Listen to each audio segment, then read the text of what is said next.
whatever you wind up doing is exactly what you should be doing. And I have not behaved one single day of my life. Not one day of my life have I behaved, and I am fine. I need your help. I can't tell you what it is. You can never ask me about it later, and we're gonna hurt some people. Whose car are we gonna take?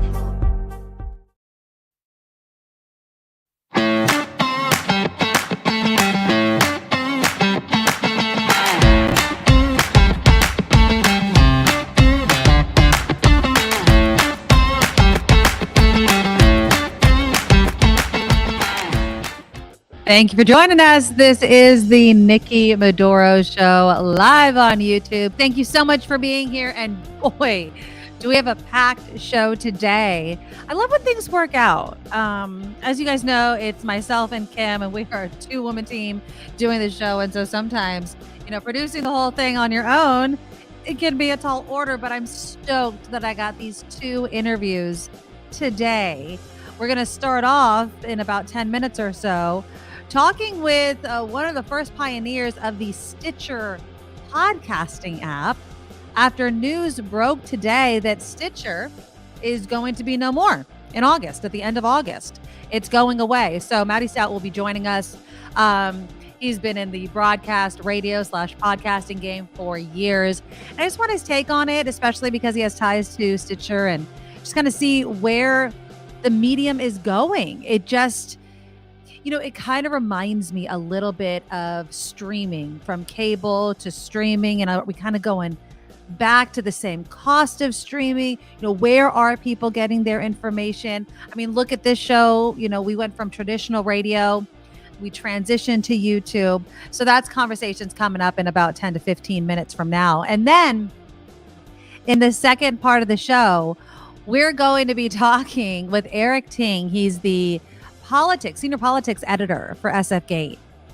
And I don't know if it's like on the front page, but it's on the front page of the website. Have you guys heard of Bethel Church? Apparently it's this non-denominational megachurch.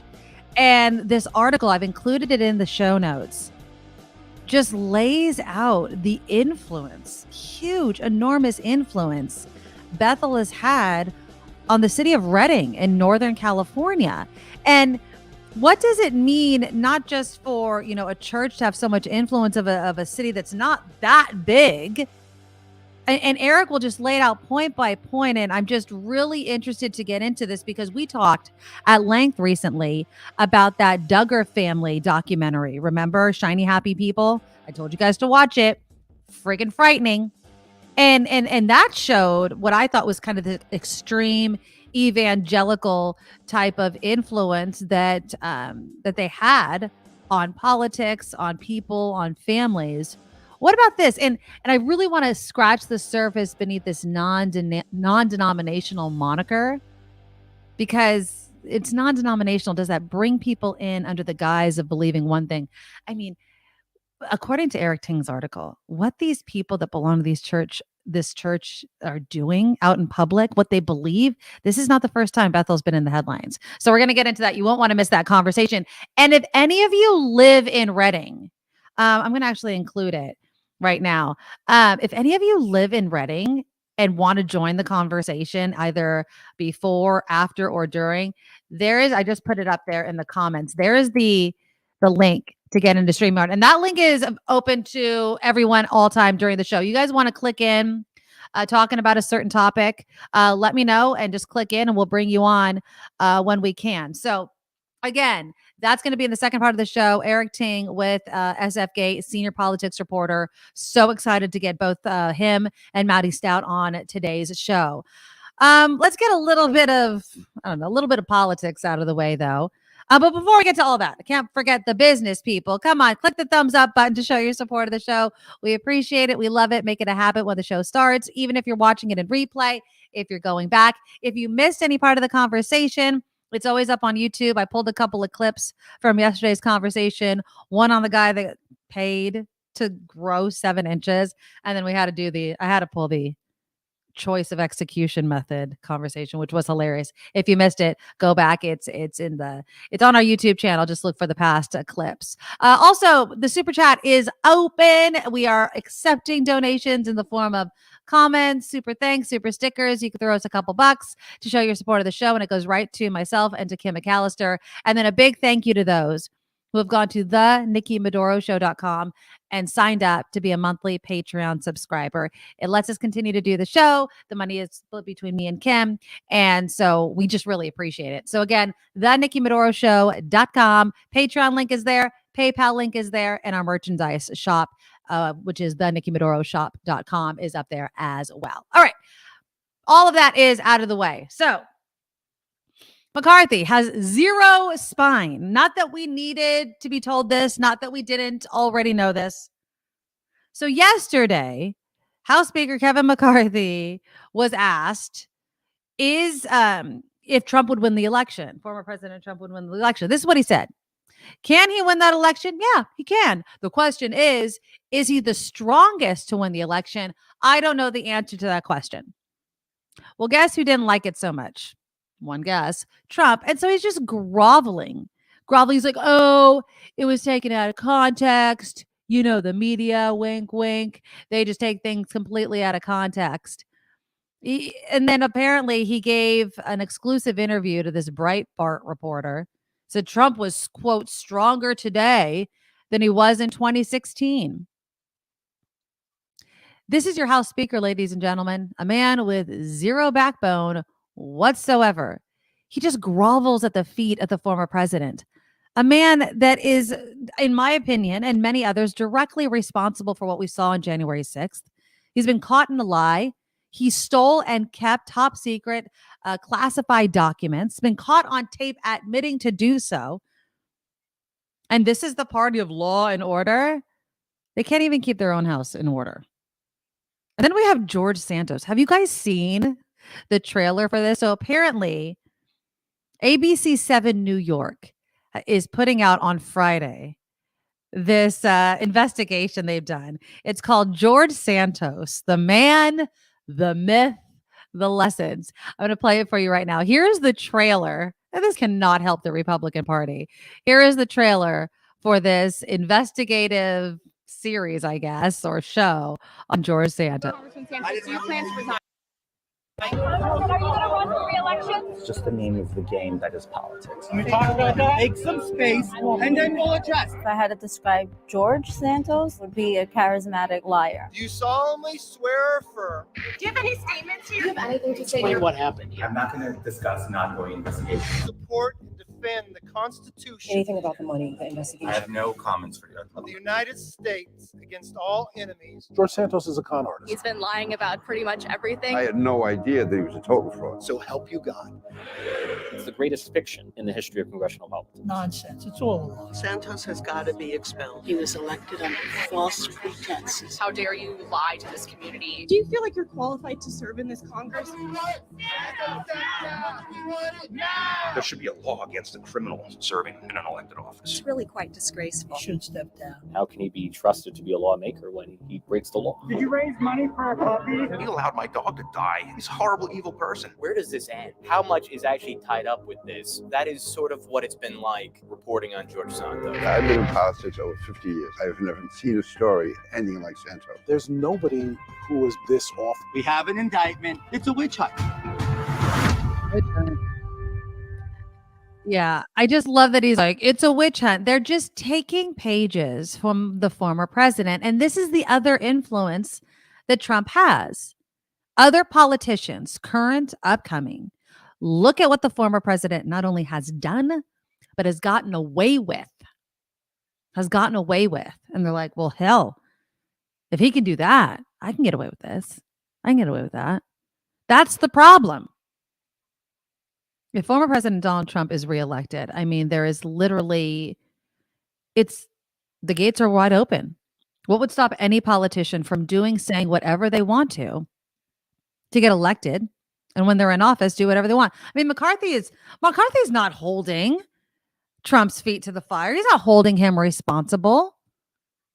Whatever gets them to win. And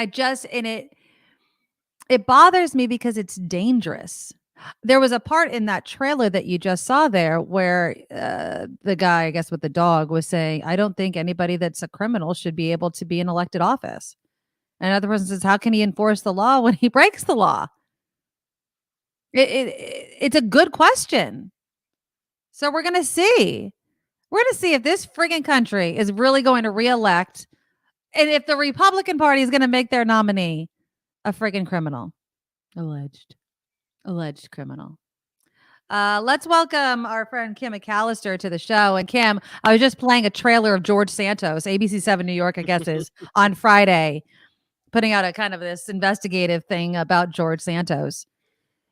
And people are calling him to resign. Obviously, he has not. Yeah. But I feel like this is the Republican Party's, and it's growingly becoming part of their MO, where it's like, it doesn't matter what anybody does. It doesn't matter what anybody says. As long as we keep our seats, we are the right thing for this country. Why? You can't even keep your own people in order. It drives me nuts. Well, I mean, they don't care if they're the so-called leader of their party. Trump is a criminal. Why would they care about Santos?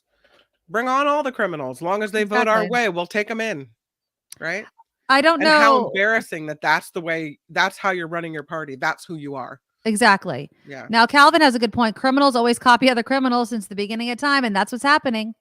Look, if George Santos, God, if he could stay in office, if former President Trump can be reelected, it makes no sense that people say there's law and order. The GOP is going to move our country in the right direction. You can't even move your party in the right direction. You can't even separate yourself from somebody that's admitted on tape to committing crimes. McCarthy said yesterday he will not be supporting Santos for re-election. He intends to try to retain the seat with another Republican candidate. So yeah, we'll see. We'll see, because if there is a Democrat that is way more popular and threatening that seat, and Santos is it, and they can't find another Republican, I mean, I would hope, you would think that there would be enough people waiting in the wings, but look, they can't even find another apparent nominee for president other than an alleged criminal. So, well, I mean, and you look at, let's just look at the nature of the crime. So you have Santos, who's a liar, right? About everything and anything, even if it's not that important. He just kind of lies about a liar. Stuff. Yeah. And then versus you have then, and he's an admitted liar. He has given interviews saying, yeah, I lied. I lied. Yeah, my bad. He's a liar. Admitted. So, and then you have Trump, who, in addition to being a liar, is somebody allegedly who who tried to subvert democracy by getting in the way of our democratic process, who lied about an election, who allegedly tried to get people to switch votes, who was already in a civil trial, been found guilty of sexual abuse and defamation. So what's worse? I'm going to go with Trump's crimes. Yeah. Like, if you want to be a liar, be a liar. But all this other stuff, it's ridiculous. And it sucks because, again, Howard Stern came out today or recently, I don't know when, and he's like, all these people that stand by Trump love him to death. He despises you. He despises you. He would never be caught dead hanging out with you. You are below him.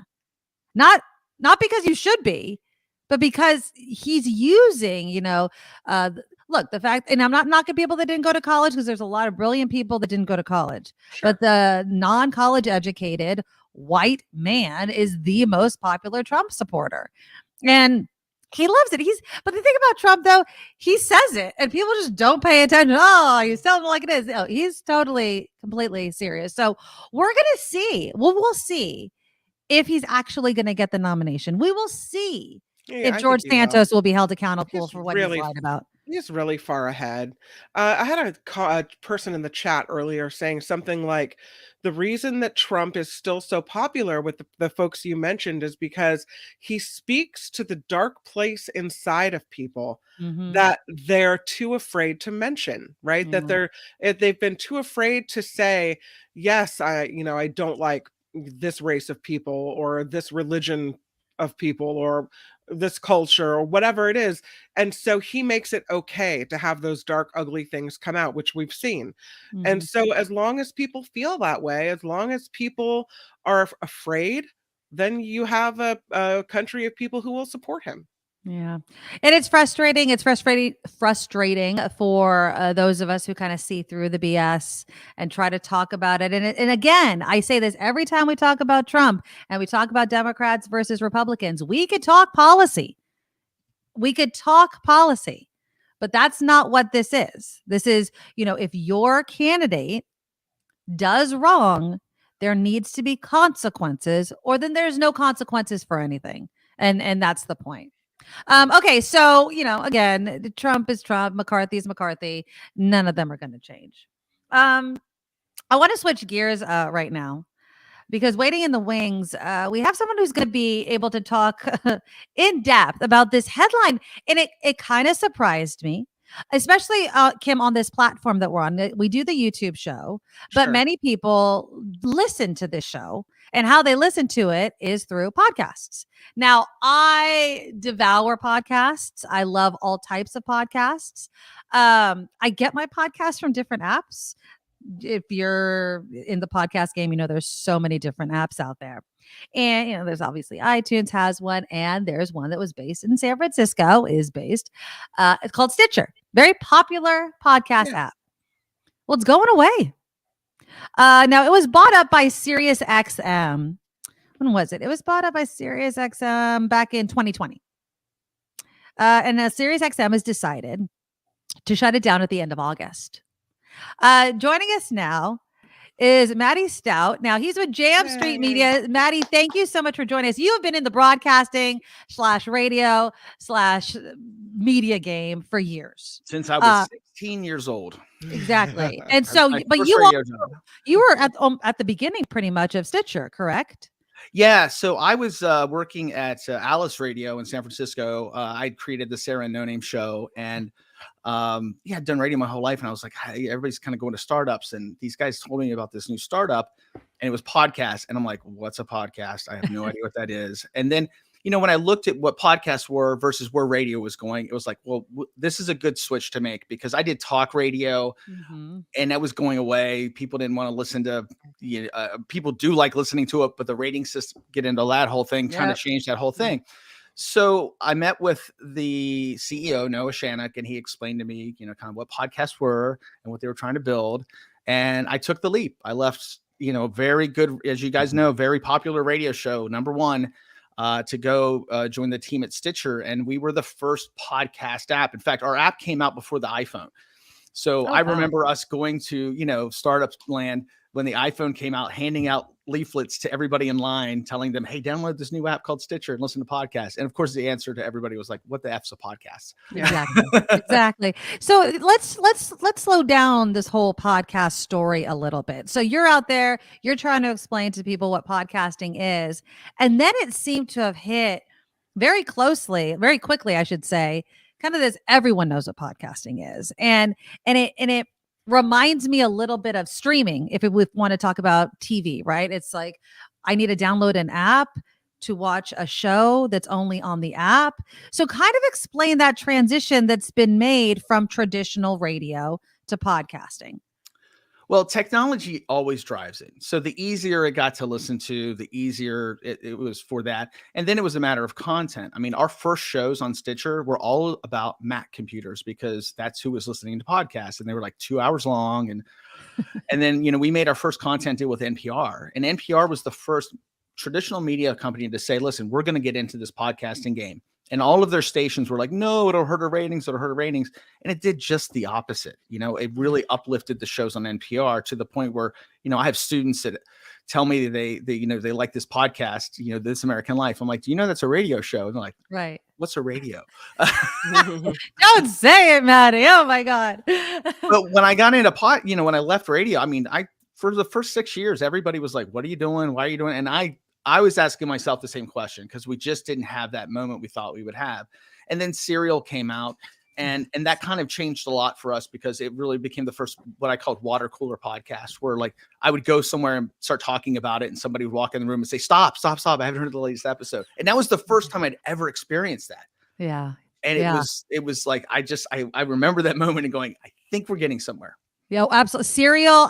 I had those moments with one of my old colleagues, and we would come in. I was like, "It's on." She's like, "Don't talk about it yet." And I mean, even the Anand Syed story is still going. It makes traditional news. I mean, people know about Serial, the first one, and that kind of storybook type of podcast. What do you think were the highs with Stitcher specifically? Did they, obviously they were before the iPhone, like you just said. So you would think that they would have held that market share and continued to be a leader, but they were sold to SiriusXM a few years ago. So kind of lay out what happened to Stitcher. There were several sales before that. So the first sale was to a company called Deezer, and that's where it was basically an acquisition, which wasn't fun for those of us that had like stock, because we didn't really get anything. And then Scripps bought it, and Scripps was smart. They bought that and Earwolf and combined the two, because my vision for Stitcher was always to be content driven and make content, but we were kind of a tech company. That's why I left after 3 years and then shifted into just making podcasts. Scripps put the two together and really built something really cool, and it became more of a content company than an app. So the focus became more on the content that they were making. Now, I'm very familiar with SiriusXM and the folks there. A lot of the folks that I worked with in talk radio, we went to Sirius or we went to podcasts. So Sirius buys Stitcher, but they also have Pandora, which, by the way, 16 years ago, we were always telling Tim Westergren, we should combine forces and have podcasts and Pandora be together. But they have 3 apps now, and it's very confusing. So the fact that the brand is going away hurts, but the people are still there. They're not firing anybody. I see these doom and gloom headlines all the time. I know. I saw your tweet about it, and you're like, this is a stupid headline. Well, the industry is fine. It's just, those of us that know what we're doing saw by the last 3 or 4 years that all these companies were overspending on talent that they would never make back on the podcast. So now they're scaling back, and that's good for the industry, and to get downsized a little bit as far as where the money's going. Hopefully the money starts going to independent podcasters a little bit more, back to what it used to be. When you say the money is going to kind of these creators or these podcasters or these big names, and it's a lot of money, because if you're going to draw them, it's a lot. But isn't that what's needed sometimes to get attention to podcasts? Because again, trying to make the similarity to TV streaming, it's you're only as good as your last big hit, right? What the podcast ends, Serial story ends, and then people are like, what's next? And so you got to keep churning out all of this content. That's expensive. So, I mean, where do you put your money? On the big name that draws the eyeballs, or on the content with all these independent podcasters? So I think it's not a world where it's either or, but it's investing in the right projects. So certain people like Smartless, celebrity podcast, very well done, good concept, it works. On the other hand, I could tell you how many celebrity moms started mom podcasts, celebrity moms who have like 990s and like, and if you had looked at like maybe what their reach would be and what they would do, is not very good. It was like Meghan Markle and Prince Harry. They had no good ideas. Yeah. And they wanted to do zero work. Right. So giving them $20 million is ridiculous. Yeah. I can fund 1,000 podcasts with $20 million that are going to be much better. Yeah. But we do need that getting out there and having celebrities come in. But I think it became the thing where, like, especially during the pandemic, it was like, what am I going to do if I'm a celebrity? Oh, I can still do a podcast from my house. So I'll go do one, good or bad. And it's, eventually you have to get rid of the bad and just keep the good.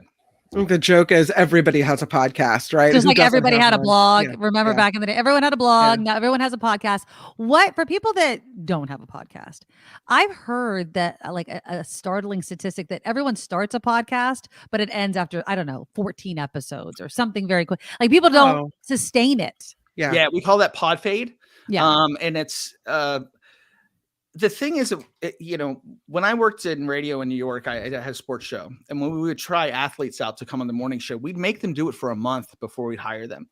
Because after a month, they'd go, this is a job. I got to get up every day. Yeah. This is not as, I thought we'd just come in and hang out and talk. No, there's prep. There's a lot of prep that goes into making us sound like we're not doing any prep. Exactly. Exactly. And it's the same Tim with and I know this podcasts. very, very well. Yeah, absolutely.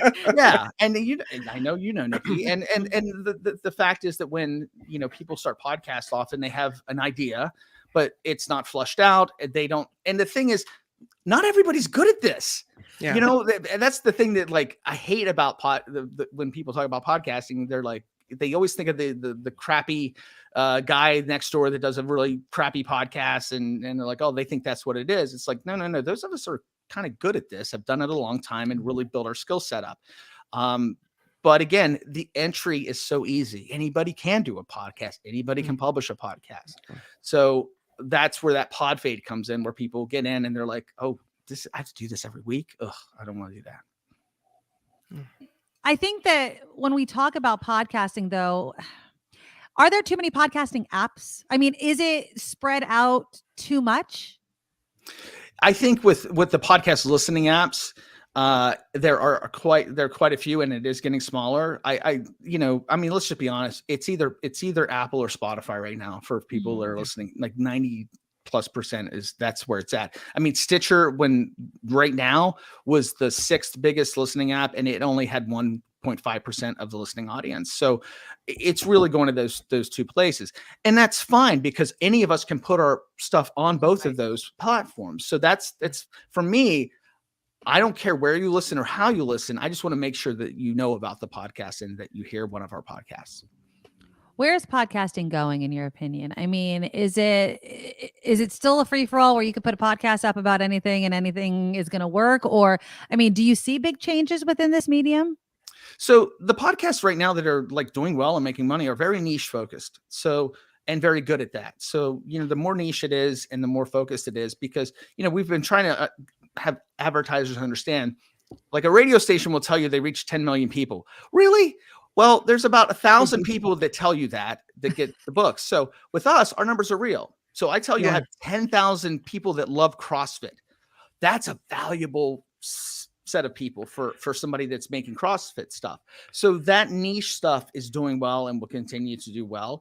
And I just think for a lot of us that are independent podcast producers now, that, we've always been able to make really great podcasts at smaller budgets. And this is a good thing for us because all these companies now are starting to outsource and get into that.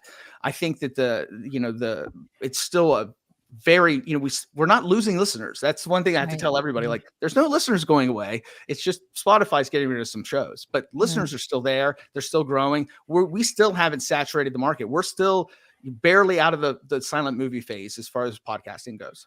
I was just looking at our podcast numbers, and it doesn't say, I think Apple is where people listen to us the most on our podcast, although Google, people listen on the Google podcast as well.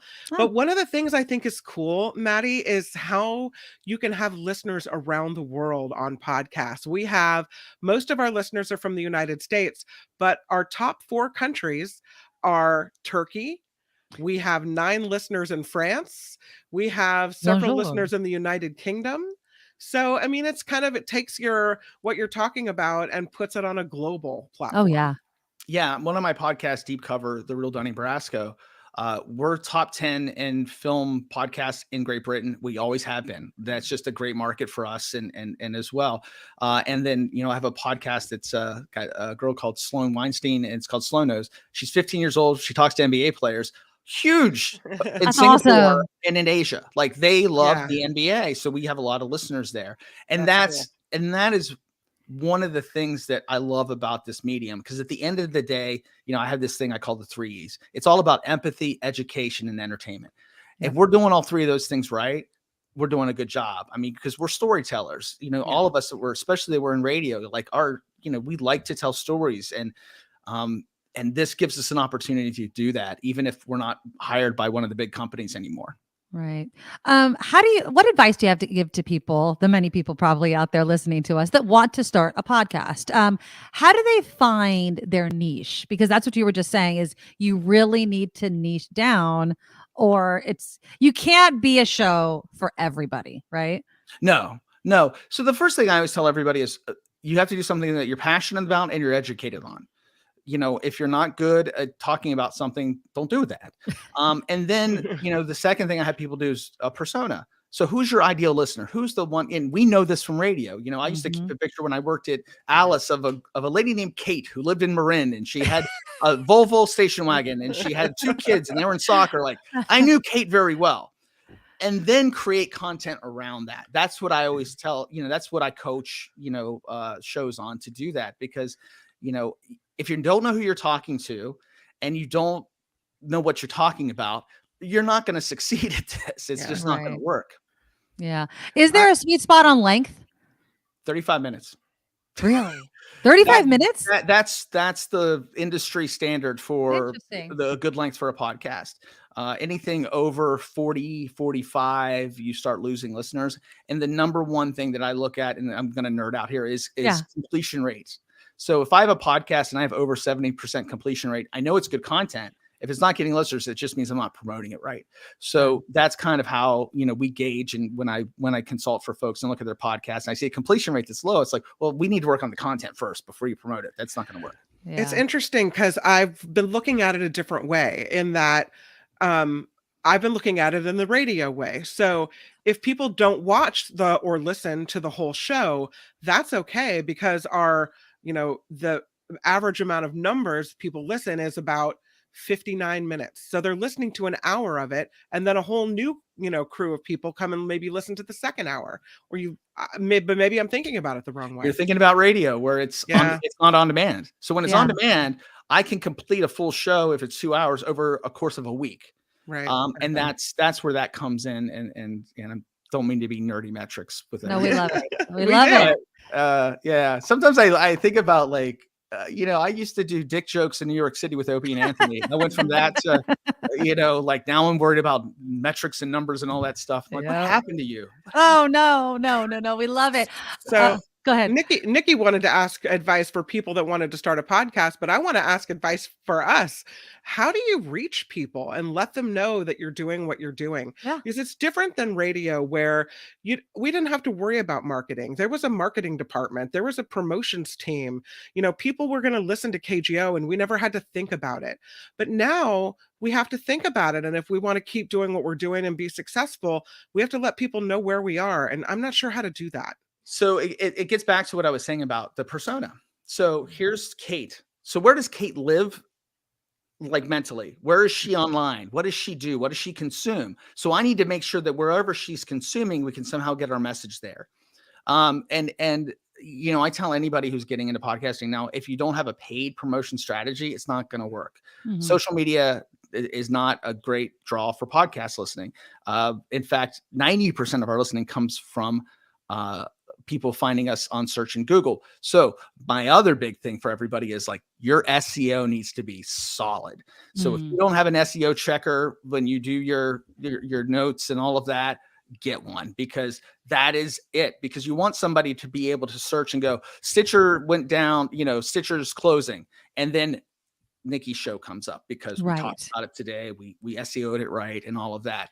And that's like the nerdy, but still important part of all of this. And now we have AI tools that help with all of that stuff. And I mean, it's really, there's, just so many resources, but again, there's so many out there, you don't know what to find, which is why I created the new app that's coming out in fall, which is called Podl, which is going to be connecting podcast service providers and creators together so that they can start, sharing and learning and hiring each other. So you brought up AI. How much of an influence do you think AI is going to have in the future on podcasting, broadcasting, all of it? Oh, it's huge. I use AI every single day. I don't write anything that I don't run through AI afterwards, because I'm a writer. I have a degree in creative writing. I've written my whole life. Damn, I hate it. It's really good. And it really helps out. So on the writing side, we're using it. Pretty much every podcast company is using this to help with their show notes and putting things together, because it's a lot quicker than having somebody sit and manually type out show notes. So that's one part that's there. The other part that I think is going to be exciting is, like, generating music and sound scores for podcasts without having to have a music designer do that. That's coming. AI is, we're using AI for video. In fact, we have an AI tool that we use for TikTok creation from our podcast. It takes a 30-minute podcast and then picks out 3 perfect clips for TikTok, puts video around it. And man, it's better than anything my team could do in 2 weeks, which Wow. again, I'm not, it's sad because it probably taking a job or two away, but at the same time, for those of us, we need to run under lower budgets. This is what we have to do. There was a DJ, was it Portland? There was an AI DJ that was going to do radio continuously baffles me. Thank you. So you know what I'm talking about. Yeah, I don't get it. Commercials and be effing local. That's it. Do live reads. Don't do the other commercials. Be local. Done deal. Radio would be fine again. Not fine again, but it'd be better. Right. But no, radio is just consistently like, it really upsets me. It's my heart and soul, but it's like, let's keep doing the same text promos and let's say the same things at every break. And yeah, I know. I mean, I don't miss that part of it. Yeah. But yeah, when I saw that headline about that AI DJ and then she's promoting it and I'm like, you're talking yourself out of a job. AI Ashley, thank you. And I'm like, you're talking yourself out of a job. If they can figure out and make AI Ashley more popular than real Ashley, bye. Goodbye. Sayonara, sucker. But I mean, that's happening. That's happened anyway. You know, I have friends at iHeart, you know, I was the head of podcast there for a bit, and they do 12 to 13 different markets a day. Yeah. I mean, you can't be local like that though. You know what I mean? Like you can't do local San Francisco and Portland and Austin. And I don't get it. And it makes me sad. Yeah. There's a reason why Alice is still doing quite well with Sarah, because Sarah's a mainstay local. Right. They let her talk. They let her talk. Let her be her. And that went away for almost every other show. I mean, there's only a handful of shows in the country that I work with that are still doing good radio, as far as I'm concerned, as far as like, you know, fun stuff, spontaneous stuff, not bits, not canned actors calling in pretending that they're, you know, they're Sally from wherever. Yeah, exactly. You know? What do you think about Live 105 coming back? Well, I mean, that call sign is near and dear to my heart. I did mornings there with No Name, and I remember, you know, I mean, that was the old KME from San Jose. Everybody came from that. And that was just a legendary station. You know, I worked at WNEW in New York, which is pretty much the legendary rock station on the East Coast. But when I came out and then, you know, finally had an opportunity to work at that station, I took it because it was just like, it's so legendary. Right. I hope they don't F it up, but we'll see what happens. But I'm glad it's back. I mean, it was you know, again, you know, these big companies that bought these stations, they're in other places. They don't understand the markets. They don't understand how important those local call letters are to people, and how like, you know, you think Live 105, you think rock, you think alt, you think, I mean, that's it. So I'm glad. But I still miss KSJO too, but that's because I'm down here in San Jose. So yeah, KSJO, I miss it, you know. But yeah, I love having you on because obviously you have a long career in not just podcasting, but in media. And it's scary sometimes to think about where media is going, who's taking it over. We saw in the comments people talking about talk radio. It's very conservative. Obviously, we host a very liberal show, and I lead with it. I don't hide that at all. Do you think that there's going to be an end to traditional radio? Electric cars getting rid of AM radio, even though they're trying to fight that in Washington. I mean, is there going to come a day where you're just not going to, it's going to be all podcasting, it's going to be all through your phone, there's not going to be a traditional AM FM? I do not see AM lasting in 10 years because the people that are listening to it are dying. And that's it. You know, they're all older folks. A young person would. So I teach at the Academy of Art University. So I've been teaching there 12 years. So when I first started my class, I would ask how many people listen to radio, and maybe like a third of the class did, and then podcasting a third. You know, now 100% podcast. The other none of them listen to radio. They wouldn't even think of it like commercials. Like, why would they listen to 9 minutes of commercials?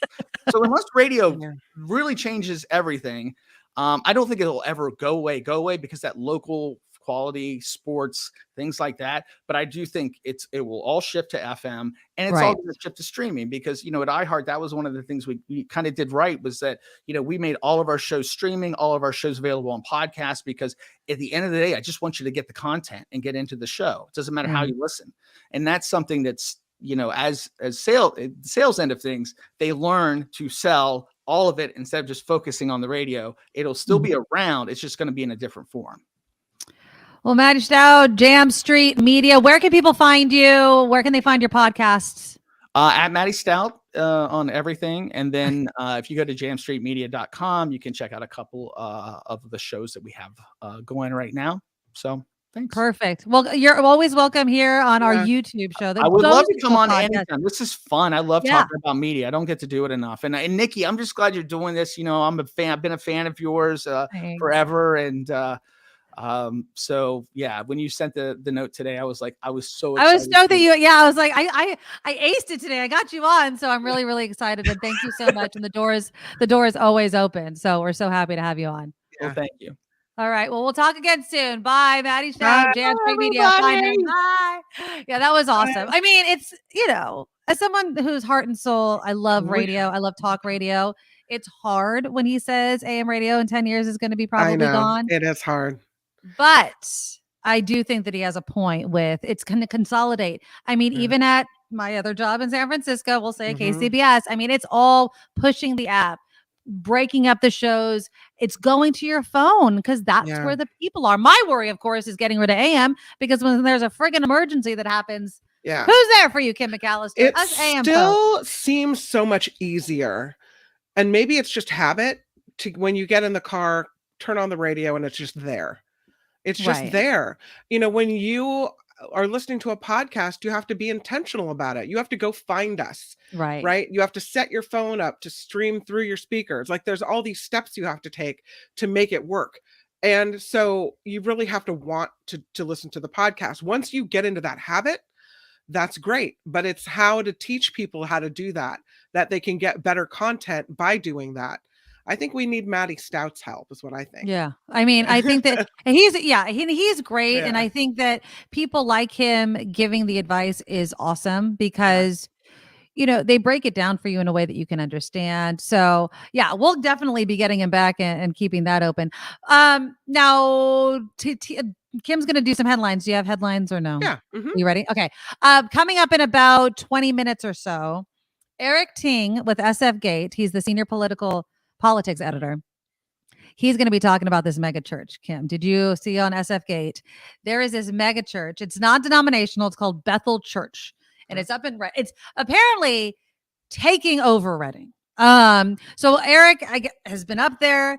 This is not the first time this church has been in the headlines. Apparently, there's a story that was I know nothing about Bethel before I read this article. Apparently, some members of this church were out. Someone hurt themselves pretty badly. And instead of calling 911, they prayed for him to get better first. Now, is this one of those we don't believe in medical care churches? We can confirm with Eric. I don't think it's we don't believe in medical. They believe in miracles, which you know what? It's a miracle. It's a miracle that I actually have a cell phone where 911 is available to me. That's my miracle. God's like, I sent you a phone for you to literally call for help anytime you want to, and you didn't. I trained paramedics. I gave you all the medical knowledge. I gave you a way to access it. Yeah, exactly. So again, if you're in the Reading area, if you listen from Reading, if you know Bethel Church, please join us in the comments. Or of course, you could also join us by clicking into the show. I put the link in the comments. I'll put it again as well, but that's going to come up in the second part of our show. Click the thumbs up button to show your support. We really do appreciate it. And here is Kim with some news. Now, from around the world to up your street, the Nikki Medoro Show presents News Czar Kim McAllister. Well, it is back. Unfortunately, all the Canadian wildfire smoke has returned, and it's causing problems once again. So part of the northern United States getting covered by smoke from these Canadian wildfires. Once again, millions of people in cities like Chicago, Detroit, Cleveland, they're dealing with this really unhealthy air quality, which, again, we know well in California, right? Forecasters expect the smoke to move east toward parts of western and central New York, so they're dealing with it again. LaGuardia, JFK, O'Hare International among the airports hardest hit by flight issues today. Severe weather has already canceled or delayed more than 4,000 flights alone today. The cancellations and delays come as the 4th of July holiday weekend approaches, big travel weekend. So it's just been a mess at the airports for the last couple of weeks. President Biden is mocking a Republican senator who is praising funding for his state that he actually voted against. What? Alabama Senator Tommy Tuberville celebrated an announcement that his state will receive $1.4 billion to improve broadband. Well, Tuberville was among dozens of Republican senators who voted against the president's sweeping what they always infrastructure bill, do. including broadband improvement. Woohoo! Freaking We're getting hypocrites. 1.4 billion. You did nothing for that 1.4 He's all, billion. look what I've done for my state. Look what I've done. You've done jack crap for your state. You are going to take what President Biden worked his ass off to pass, and then you're going to act like it's a feather in your friggin' cap. Give me a break. Oh my goodness. It's asinine and hypocritical. And It's so typical, though. I hope people see through it, but of course they won't. They No. won't. So investigators from the United States and Canada are preparing to examine the debris from that Titan submersible. It was destroyed in an implosion, is what they think happened there. A ship carrying pieces of wreckage, including what appears to be the nose of the Titan, arrived in Canada this morning. Of course, we know all 5 people that were aboard the Titan are believed to have been killed by that implosion, unsurvivable. But the pieces of it now are in Canada as the investigation begins. There will be no $100 million check for an American chess grandmaster who filed a defamation lawsuit in an alleged cheating scandal. No payout. A judge dismissed Hans Niemann's suit against Norwegian Magnus Carlsen and online platform chess.com, among others. Niemann claimed in the suit they unlawfully blacklisted him from playing chess. He wanted $100 million. Court said no, not doing it. Yeah. You can't have that money. Their case dismissed. There is a Tennessee college making history in a partnership with the National Hockey League and the Nashville Predators. Tennessee State will become the first historically Black college university in the nation with an ice hockey team. Look at that. In addition, TSU will be the first college or university in the volunteer state to sponsor ice hockey. So there, little ice hockey going on in Tennessee. That's nice. Let's do a little energy story. Another California man being sentenced to almost 7 years in prison for running a scam centered around cow manure.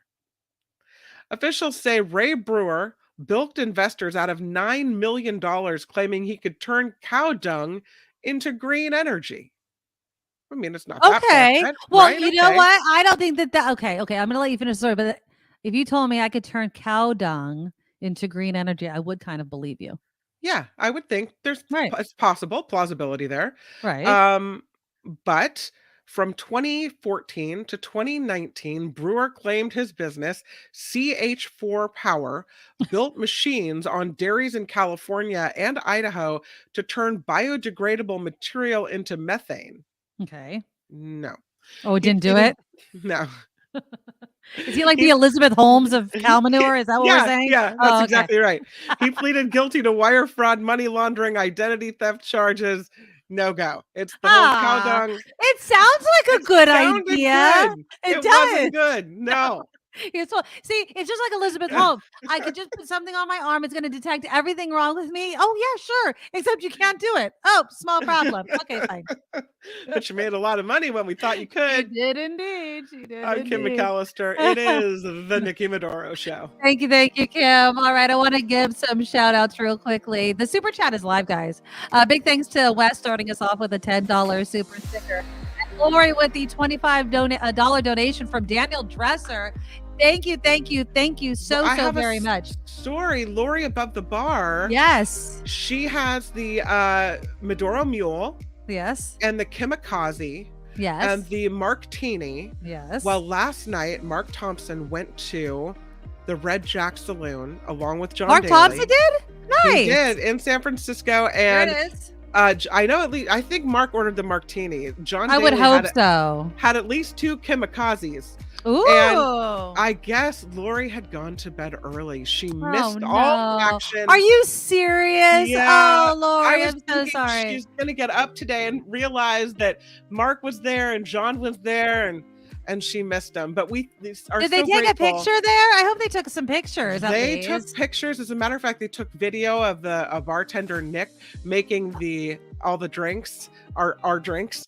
So, but it's really cool that Lori, that you guys do that at the Red Jack, and we appreciate you supporting us. The sign says support local talk radio exiled to YouTube. There So, you go. thank you for Oh, the that is support. awesome. And thank you to Yeah. Lori for having those drinks. And obviously, Mark and John getting out there. You and I, we still need to plan our trip to San Francisco together. Yeah, we we need to have a do. We're ladies doing trip it. really soon. Yeah. At Girls' some night point this out. summer, we have to do it. Woo-hoo! All right. We're going to eat at one of Sam's restaurants and we're going to go to Lori's bar. That's we the are. plan. That is the plan. All right. So yeah, coming up in about 10 minutes, we're going to be talking about Bethel Church, but there's some other stories I wanted to talk about. I wanted to get to this yesterday and we ran out of time. So Kim, you've donated to GoFundMe's, right? Yeah, You've I done this have. before. Right. Yeah. Okay, so I've donated to some. Now, do you post your name when you donate to a GoFundMe? Sometimes. So, like, if all of my colleagues are doing it, I think I want to be included in the group. Right. It's like, I'm putting a tip in the tip jar. Do you see me? Do you see me? I don't No, want my good. colleagues to think I cheaped out. So I want to make sure everybody knows I'm part of the pack. There have been times though where maybe if I didn't know the person, it was really, they wouldn't know me one way or the other. So I just kept it anonymous. Or sometimes maybe if I didn't want to put as much as everyone else in. Right. Like maybe everyone else is kicking in $100 and I only wanted to kick in 25. Yeah. Anonymous. Yeah. Kim says, I usually say anonymous. I usually do as well, unless I'm one of the early people and I'm trying to say hello to my son. There you go. Hi. If I'm trying to kickstart it, like, hey, I donated, we should get out there and donate. Or I'm trying to, not that my name carries so much weight, but legitimize something, right? Be like, this is legitimate. I've done it. You can do it. Those sorts of things. But otherwise, you know why, honestly, that I'm anonymous? I don't want to give GoFundMe my information every friggin' time I have to donate something. I'm like, just send it. There's my money. Do with it as you will. Well, I bet this guy wishes that he would have stayed anonymous. So it's am I an a-hole kind of thing, which I think I want to make a segment. I always love these ones. I always want to debate them. So this guy's like, am I the a-hole by donating $15,040 to a poor community in Bangladesh instead of the $150 donation I intended? So this is what happened. He has a neighbor who is 70 years old. He's a retired veteran. And he called him Joe in this story. He says, Joe's a white American guy. He's also a devout Hindu priest. One day I run into Joe in my hallway and he tells me about this charity he manages for a community in Bangladesh. I wanted to support my neighbor and the charity, so I asked Joe to send me the GoFundMe link. So the next day at work, he goes to the page and he donates $150. Moments later, he gets a text on his phone warning him of an unusually large transaction on his credit card. So he's confused. He looks at it and it's for $15,041. And he's like, what the hell just happened? So he spends 15 minutes on the phone trying to retrace his steps. He figured out that he accidentally started typing my credit card information while his cursor was still in the donation box. So 150 became 15041. He calls GoFundMe. They're like, oh, no problem. It's going to take a couple of days, but we'll refund you. Right. But then he's like, will the charity be able to see the donation on the GoFundMe page after it's refunded? Will they see that it's been refunded? And they say, yes, they will be able to see it until the refund process is complete. So they're going to see it's $15,000. And then 3 to 7 days later, they're going to see the refund. And he's like, oh my God. So he planned to go tell his neighbor, right? Like, oh my God, this happened. Right. I'd love to donate $15,000, but I'm not. But before he could, he wakes up to all these notifications on his Facebook page. Apparently, The guy created a video, his neighbor created a video of himself in Bangladesh, surrounded by dozens of impoverished people holding bags of food, thanking me by name for my generous $15,000 donation. Big round of applause. So now he leapt out of bed. He's pacing. He's so upset. He gets all of these thank yous. Obviously, $150 is a lot of money as well. And so he explained it. And he felt so bad that he upped it to $1,500 from the original donation. But you want to know the best part of the story, even though the guy had to be embarrassed for whatever number of days? Yeah. Because the story took off. He shared the GoFundMe link while asking. So many other people have donated. It is up to $120,000. Wow. They have a goal. I think they bumped up their goal. Their goal is now $450,000. But because of this, so many other people have donated to the GoFundMe that I'm sure it's worth its weight in gold. It's a fortuitous mistake, it sounds like. I mean, exactly. I mean, there are some GoFundMes. Sometimes I'll just go in there and because you can go to GoFundMe.com and just see a bunch of the stories that are out there. And sometimes I'll go in there. You know, what makes you want to donate to a stranger's GoFundMe? Would you ever donate to somebody that you don't know? Have to be a pretty sad story. Yeah. I mean, it'd have to have made the news. It would have to have been vetted. I see some of them I lost my car. I'm hitting hard times. There's a GoFundMe. I donated to a GoFundMe for that gas station attendant in Sacramento who set the gas price wrong. Oh, yes. Remember? And then he got fired because they sold gas. It was supposed to be like $5.99 and it was like 59 cents or something. Right. And so I donated. They fired him even though he was going to pay whatever they lost or something like that. But right? I just feel like if everyone kicks in a couple bucks, then the guy will have money and he won't have to worry. So I did that. I have done, though, a GoFundMe where I really wished I hadn't. Have you ever had regret? No, I don't have GoFundMe regret because again, I don't do many GoFundMes. I did this GoFundMe once for someone I know that was suffering from breast cancer. Okay. And so I thought, I'd love to help her out and whatever, but she had insurance. So it wasn't like she couldn't pay for medical care or whatnot. But she said, she would love to have the money for a massage, someone to clean her house while she was going through chemo, all these things that seemed like legitimate to me. Well, so I donate money and not a lot. Turns out she used all that money to buy a Cadillac Escalade. And I was like, what? Yeah. I mean, when someone does that and then they go buy this luxury item, you feel a little bit duped. And so I wish that I could. Did she disclose? Did she admit that it went to the Cadillac? No. Or did she just show up with a new Cadillac? Her family member was spreading around that this is what the money was going to be used for. And so after I had already donated, I learned that this was, Do I know this person? No. Okay. I was like, here's my thing. If there's a GoFundMe and someone's like, this money is going to me, and they're blatantly saying it, right? Like, I'm going to use this money as I see fit. Now, I could throw out some ideas of where I would use the money.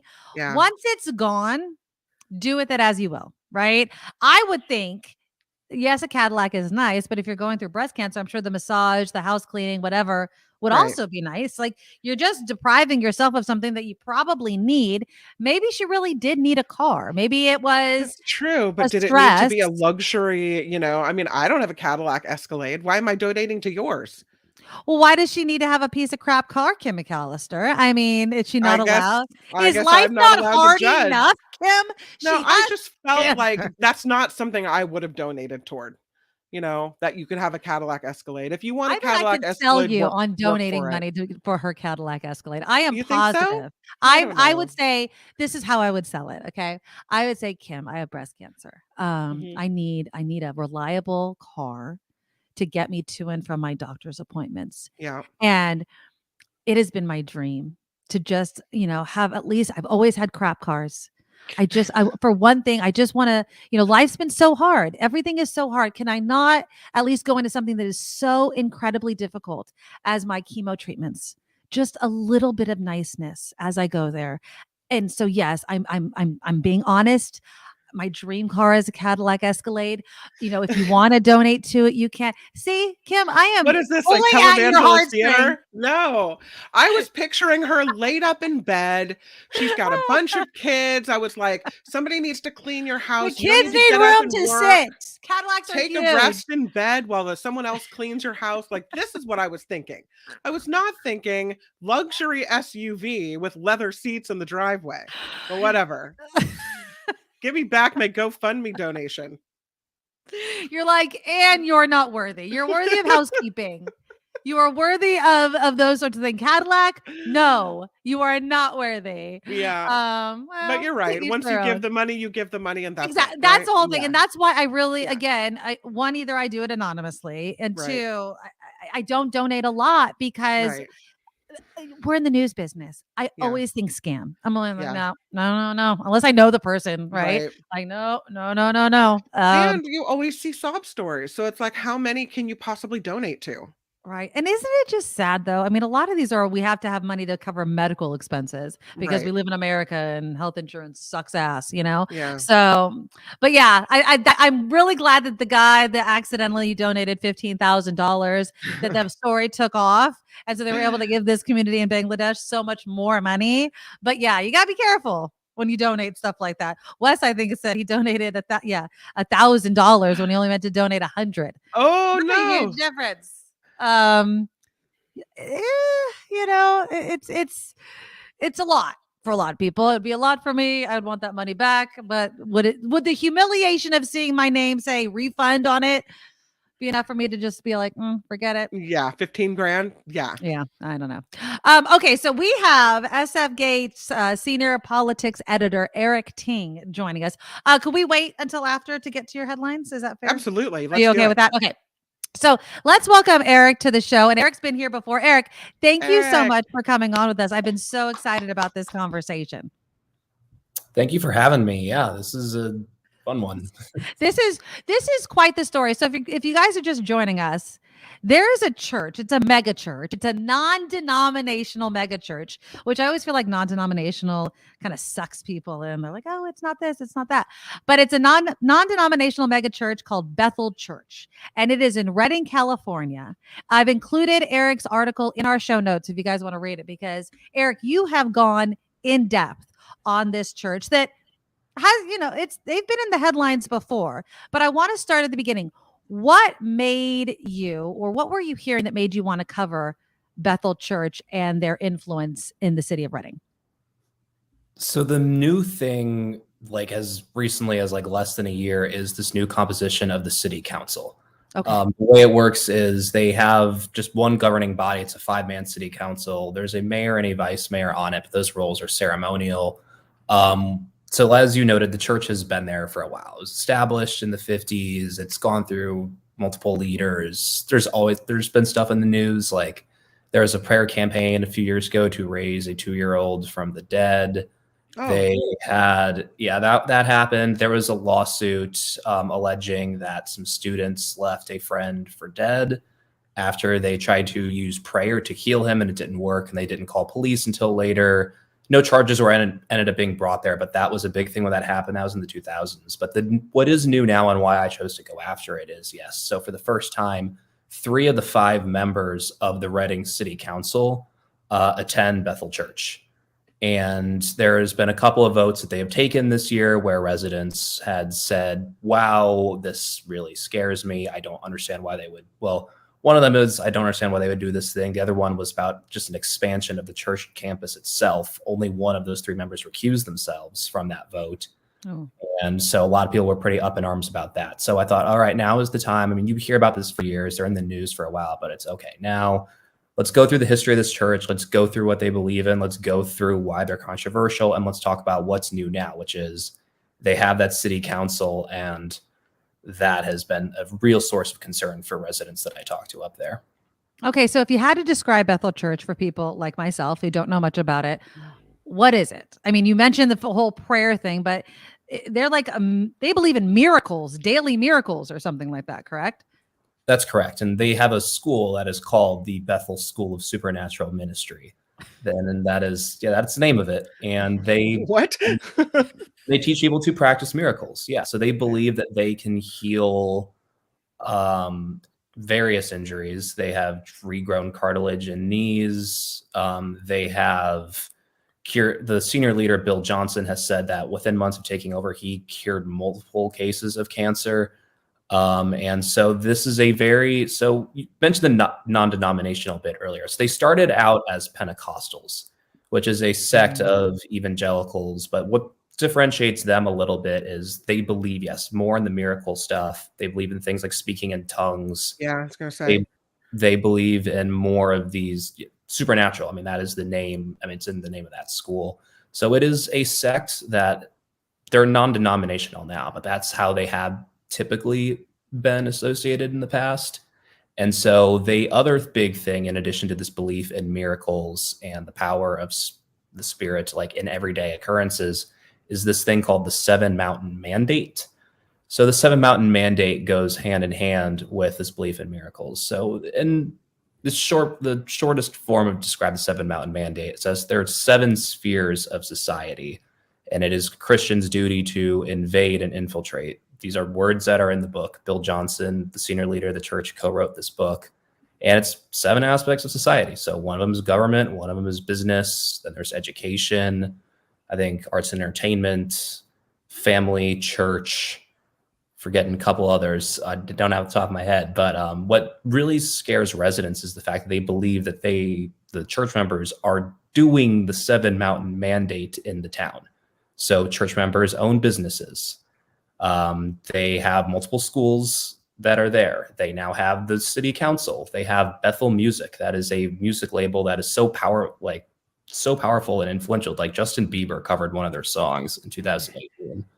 And so, yeah, and residents are like, wow, they're literally doing the 7 Mountain Mandate, where they're invading aspects of society, either trying to bring people in or just being very vocal in their views. And where people object is a lot of that is related to conversion therapy and just the belief that you can change one's sexuality through practices. Again, this kind of ties in with a lot of the miracle belief stuff. And so when that gets out there publicly, that really drives a lot of the local concern. So people look at this church and their belief system, the 7 Mountain Mandate specifically, against the backdrop of their activity around the city. And yeah, people are really scared there. I want to play devil's advocate, no pun intended, to this. I mean, let's just take the Catholic religion, right? There are people, I live in San Jose. There's Catholic churches. There's people that belong to churches that own businesses. I'm sure there's Catholics on city councils. So what is the difference with this versus what I just described? I mean, people are allowed to have a religion. They're allowed to own businesses. They're allowed to start a music company if they want to start a music company and it's successful. Why is it so concerning? Is it the size of Reading? What are you finding? It's the size of Reading is a bit of it. So yes, it's a city of 90,000 people. There's, I believe, over 11,000 worshipers and congregants right now. So it's like a tenth of the city. So it's pretty big. And then the other thing is just the church's beliefs themselves. So I've mentioned 7 Mountain Mandate and this idea that we must infiltrate and invade these 7 mountains of society, spread our beliefs. And a lot of them, like I've said, is stuff that a lot of LGBT people really dislike. Just this belief in practicing miracles and wanting to lay hands on people to, cure limps and all of that. Yeah, I think that the difference, and there's Christians there that have objected to this, people that are very firm believers in Jesus and his divinity, that are still like, I don't like the way that Bethel goes about this. There's people that have called it heresy, like people in other evangelical sects have objected to just the teachings of Bethel and this belief in miracles. And I think that a lot of it just comes down to what the church in of itself is preaching. I don't know if you would have pushback if it were Catholicism or if it were something else, but it's just against this backdrop of 7 Mountain Mandates. You have to invade with light, invade with hope, and bring your teachings and your belief to other aspects of society, because we need to revive the world because it is dead and decayed, and it is their duty to imbue it with miracles. There was a point in your article where you said that some of the congregants would kind of stalk people to heal them. Like if you had a limp, they'd try to heal you. I mean, is that actually happening? Yeah. So, I mean, that's called a treasure hunt. Often from what I've gathered from talking to people is, yes, the students at the school, and then sometimes just the worshipers themselves would say that they had received instructions from God that they need to go and find various people in the community. They would be hit with a description, whether it's a shirt, whether it's a hair color, and they're going to go around town trying to find that person. And that is the treasure hunt. And then, yes, prayer healing, very common. Multiple people that I talked to said, I had a limp one day, or I was on a crutch one day, or something happened and people just walked up and said, hey, can I pray for you? Like, can I try to make that better for you?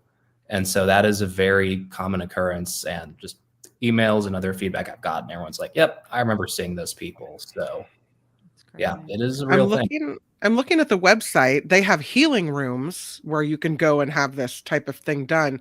But also, this is when you click on worship, this is kind of what it looks like on a Sunday. That's like the megachurch thing, though, with these big like rock concerts. Yeah, they have dancing and they have a rock concert, and this is what it looks like on Sunday. Where it's more like going to a show than it is going to listen to, a preacher, right? Like with a sermon. It's all this other stuff wrapped up in one. Mm-hmm. Yeah, it's very glitzy. They put a lot into making themselves look fresh and desirable, and making not like what you would think stereotypically going to church in a older wooden room with a bunch of old people. Like, no, they take pride in the fact that they are younger, and a lot of their students, everyone has said, and you can look through it, the supernatural school of supernatural ministry students have a certain look. They're younger, they wear clothing that everyone describes as hipster, although I don't know if it's actually hipster, but people say that. But like they take advantage of that. People come from all over the world, people in their 20s and 30s to be part of the school, and this younger generation of miracle practitioners. And here's their Bethel worship team. You're right. They totally look all hip. Well, I mean, scarily. I think it's a disguise. I mean, I don't want to. I'm trying to be fair. I'm just trying to be fair. I think that I wanted to kind of focus on, did you talk to people that are part of the church about the concerns of people that are not part of the church? Like, do they see or do they not see? So yes, they actually, a couple of them are very receptive to it. So council member Tanessa Audette is one of the 3 council members that did respond to my inquiries, and I talked to her a bit. She comes in, I think, in the middle of the story, and she says, I do understand why 7-Mountain mandate language looks scary to people. But to her, it's about living life with a purpose. It's not about, invading things to transform society. It's about feeling that you have something to give back, because I guess it's a rebuke of other Christian sects that believe the rapture is happening. Why do anything with your life? Why try to, bring miracles and the word of God other places? Because you're just going to get raptured and leave, and that's the end of that. The 7-Mountain mandate is about identifying these mountains to go and be a positive presence in. That's how she interprets it. There's also a video of Chris Valaton, who is the church's number 2 figure, saying, like, I understand like why people are afraid of us, talking about the size that you raised, Nikki, about just the size of Reading and people being present, but saying that they actually see themselves as seeding themselves into the community as opposed to trying to invade it. But they are very aware of these perceptions. This comes up a bit, and this has been an ongoing thing for years about just them being in the town. But what is new again is the fact that they have this council, and it's like, okay, no, this is no longer just, this abstract theology. Like, we are now possibly seeing it in practice at a citywide level. Is there no conversation about separation of church and state? I know that you said that only one, kind of abstained from voting or whatever. Is there anyone kind of being like, look, it's fine if you want to be part of this church, and it's fine if you want to be part of the city council, but those two things cannot mesh?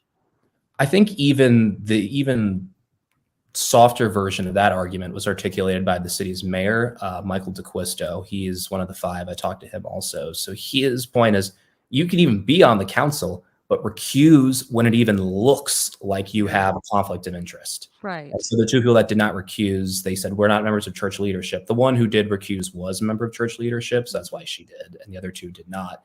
He says it doesn't even matter, just objectively fact-wise. It's about the subjective appearance, that if a reasonable person can look at it and say, it looks like you might have a conflict of interest on this for separation of church reasons, or even just, any appearance of conflict. Yeah. Like anything like that, they should be recusing themselves.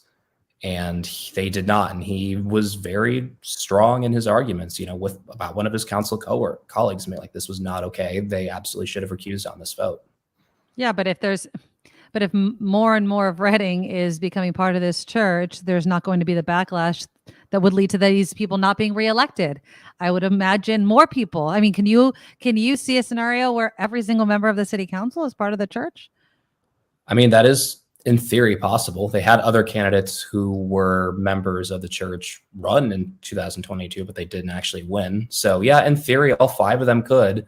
And then, yeah, what happens? Do all 5 of them have to recuse themselves when something like that comes up? I don't know. It's an interesting hypothetical, and we'll find out, because a couple seats are up for re-election in 2024. And yeah, we'll see where things go from here. We'll see how many other votes they take. But this is a thing that has people there really, really concerned. Is there, and I know we've talked about the size of Reading, is the location of Reading, maybe the political slant of Reading, something that makes them more susceptible to, for lack of a better word, being taken over, I guess, by a church, a megachurch like this?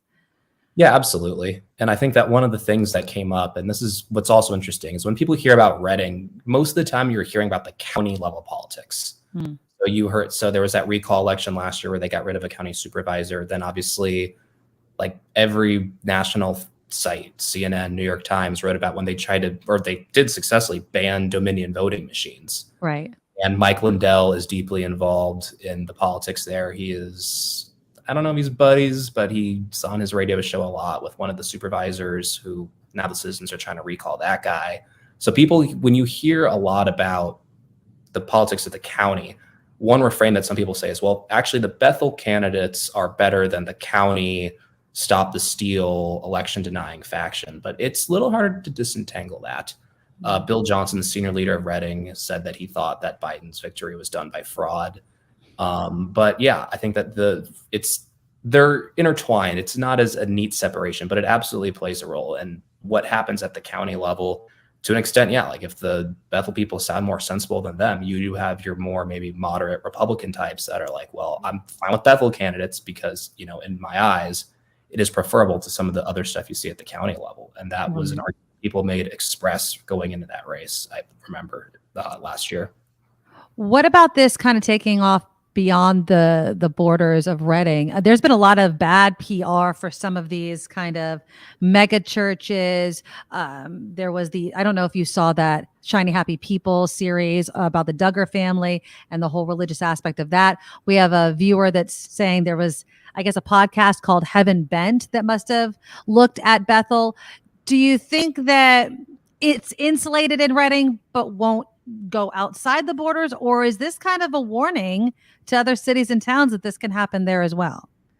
I mean, it can happen to other cities and towns. It's not that difficult if you do have a church that does grow and it does have money-making enterprises where it is allowed to then bring people in from around the world, and then they'll stay in the community. And one of the concerns that residents had there is that so many students are moving in, and that's what that's doing to the housing market, and it's hard for everyone else to find housing. So no, this can absolutely happen somewhere else. And then obviously, even just from a California standpoint, Councilmember Audette is running for state assembly, and she has some pretty notable endorsements from local Republican county figures. She works for Brian Dolly, who ran for governor last year and was the runner-up to Newsom. So yeah, if she joins the assembly, then that's a big move for her. And obviously that means the church would have someone in the state legislature for the first time, I think, to my knowledge, at least.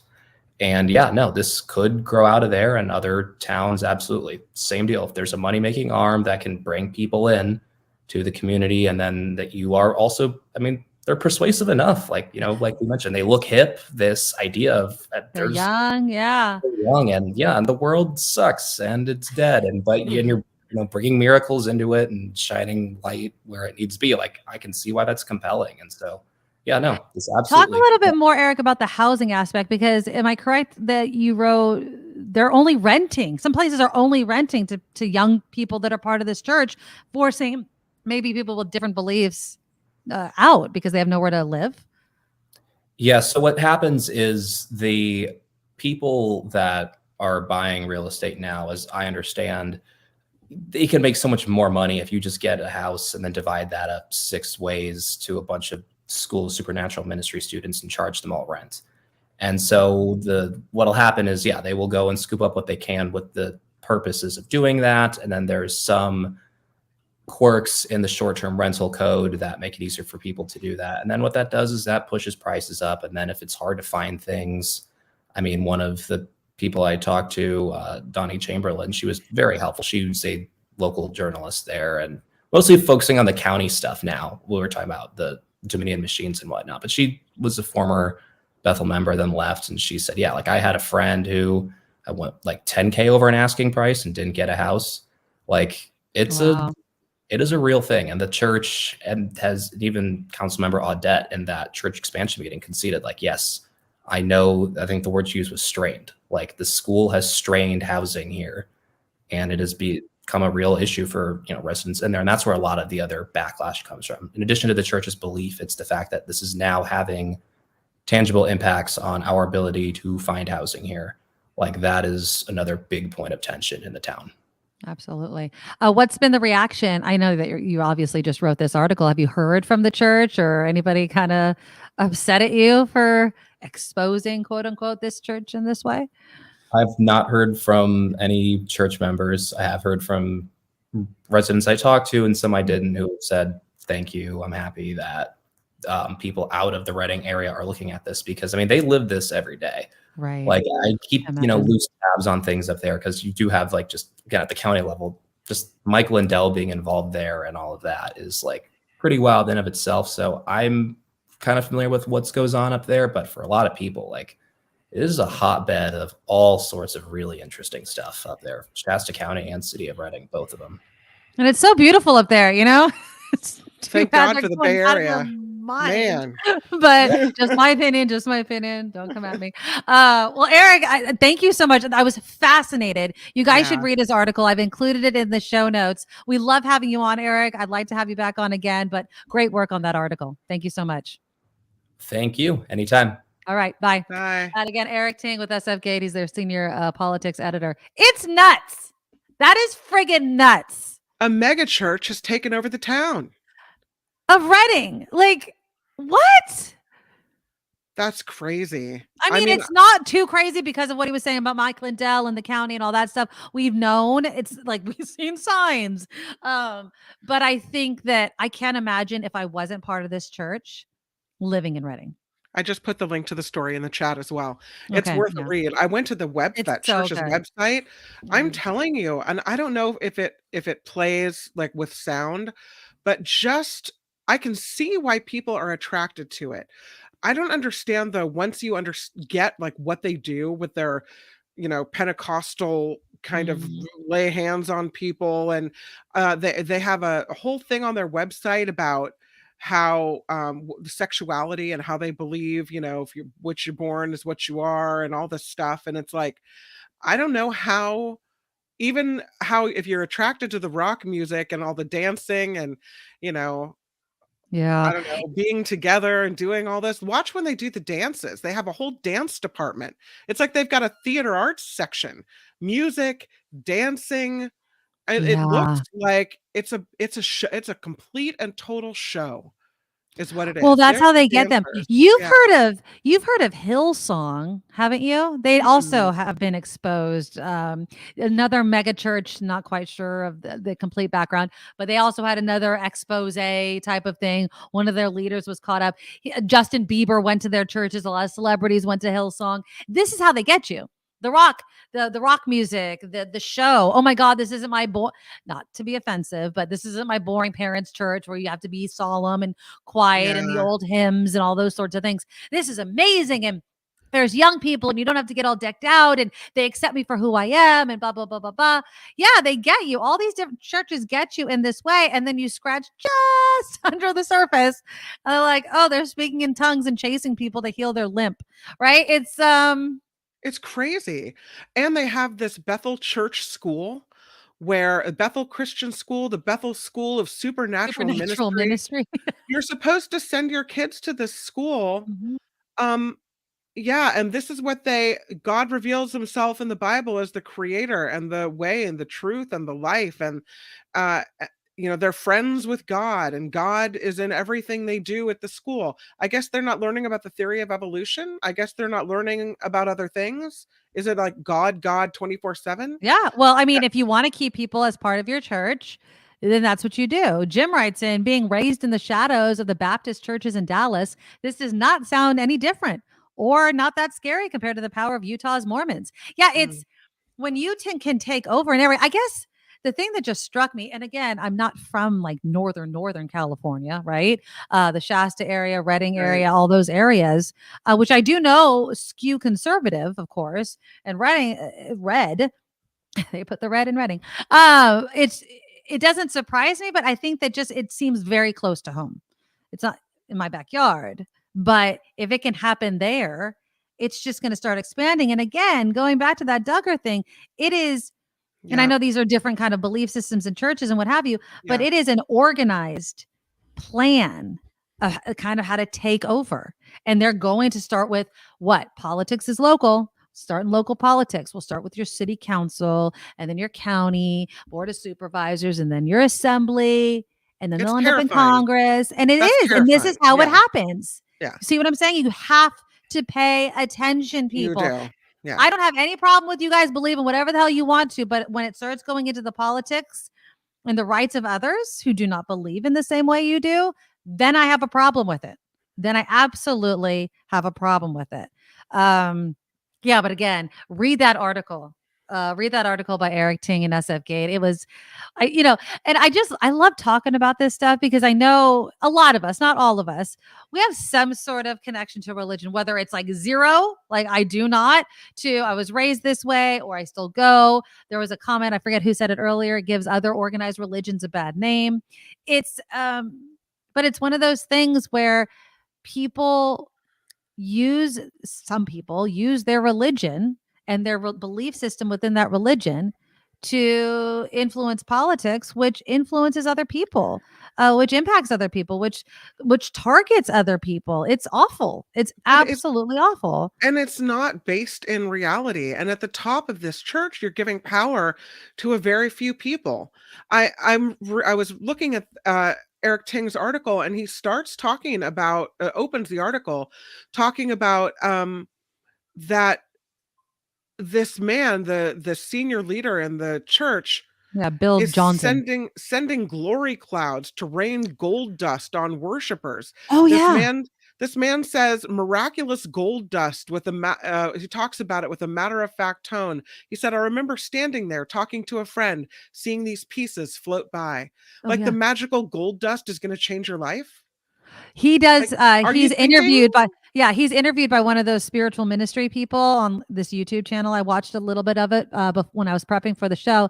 And one of the topics was, do you feel comfortable with people calling you an apostle? He's like, you could just call me Bill. And I'm like, oh my freaking Lord. But again, I always in the back of my mind, because it's the little Catholic in me, because you're always Catholic.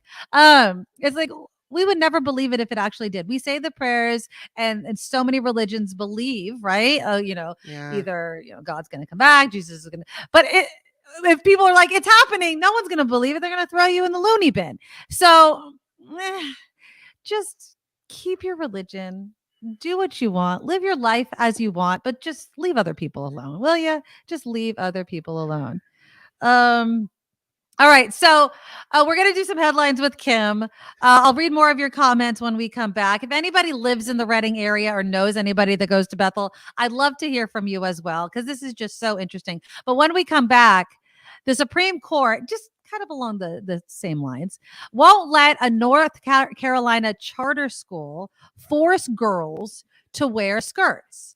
I know. I'm really happy about it, right? But at the same time, what do you think it is about uniforms, and specifically girls wearing uniforms, that becomes such this lightning rod, right, of controversy? Let us know in the comments. Again, click the thumbs up button. I do want to give another shout out to Lori. who is on the show. She's like, so bummed to miss Mark Thompson. Hope John D got a picture of the Kim McAllister sign. All exile drink specials are placed in prominence. Staff know how important you are to us and that we are crazy and part of a cult. I love it. And thank you again for the $20. Lori also with another $25 donation from Daniel Dresser and a $10 super sticker from Wes. The super chat is live. It's a way to support the show. Again, going to our Patreon as well, the NikkiMedoroShow.com lists all the ways, including becoming a monthly subscriber, the most important, to support the show because we appreciate each and every one of you. All right, we'll do some headlines, then we'll talk uniforms. That's all coming up after Kim's news. Now, from around the world to up your street, the Nikki Medoro Show presents News Czar Kim McAllister. Well, we know that Canadian smoke is back. We talked about it. Millions of people in Chicago and Detroit and Cleveland, elsewhere, dealing with the unhealthy air. The smoke, though, expected to drift eastward. So you'll find it in central New York in the coming days. The severe weather creating issues at airports ahead of the 4th of July holiday weekend, as we've mentioned. This comes after yesterday's problems at the airport. More than 4,600 flights already delayed or canceled so far today. And of course, it's America's biggest airports that are being the hardest hit here. President Biden is now using a CPAP machine for treating his sleep apnea. Reporters saw indentations from the machine straps on the side of his face this morning and asked about that. The White House notes that he has disclosed his history with sleep apnea in medical reports since 2008. But now it's a big deal that he uses a CPAP machine. Oh, I'm sure Biden is wearing the CPAP machine. Yeah. And I am sure Jill, our first lady, loves that machine. As the wife of somebody who wears one, it is the most important thing to get a good night's sleep. I'm sorry, I still sleep with an eye mask and earplugs because I have for 20 plus years, so I need to. I just have to. But CPAPs they're needed. There is that new thing that I guess it's like an implant that they'll give you, and you can click a button. Inspire, I think it's called. I don't know about implanting something into your body, but yeah, those CPAP machines, lifesavers. And please, if you guys are gonna be like, oh, he's old, people of all ages wear CPAP machines. Is it loud? Is the machine loud that keeps you awake? It's silent. Okay. It's silent. It just kind of pushes oxygen into, so you keep breathing or whatever. I mean, if you take it out, I mean, you can hear the air rushing, but it's when they have it attached, it doesn't. I remember when we went to Disneyland, my husband forgot it. Oh my God. The kids and I were beside ourselves, pissed off. Like, the kids look at me, they're like, make him stop. And I'm like, if I could have made him stop decades ago, I would have. You guys are just going to have to suck it up. Does he snore without it, but not with it? Is that what happens? Yes, that's exactly it. That's exactly it. He snores, and he's always snored. And so they tested him. They do the whole sleep study thing, and he just had apnea.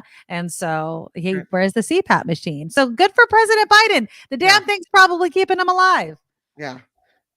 But I guess people are now upset about it, and they're going to be saying, "Oh, he's stupid. old. He's old. Look at he now snores he needs the probably. CPAP." Yeah, I bet you anything he snores. Like there's no tomorrow. Somebody else having a health issue, Madonna. She is recovering after reportedly being rushed to a New York City hospital. The New York Post, page 6, she made, reports that the singer was found unresponsive Saturday and was taken to ICU. Oh, no. Madonna reportedly now recovering in a regular ward of this hospital in New York. We don't know what happened to her or why she went to the hospital, but she was found and there was something serious, so off she went. Yeah. Oh, I hope she's okay. Jeez. I hope so too. And I don't know if that's a sign that our pop icons are aging and getting older. When yes, things like well, that happening. Madonna can do all the facelifts and plastic surgery she wants. She's up there. Just like Cher, just like Dolly. Like they're still awesome. Not knocking your talent, but they age. So what happens? Are you having a big 4th of July barbecue? No, I'm going to Hawaii. Thank you. Oh, Bye. that's right. You're going to have your barbecue on the beach. Well, I'm going on a catamaran. I'm drinking and I'm watching the fireworks from a boat. That is what I am doing, people. Oh, and this is going to be your view when you go to Hawaii. Look at that. Isn't that pretty? I am so excited. That's going to be nice. Well, for those of us not having that view on the 4th of July, left back here at home to run the show. I guess the price of the 4th of July barbecue is going up. Oh, it's going down. That's what I thought. I was like, I thought it was good news.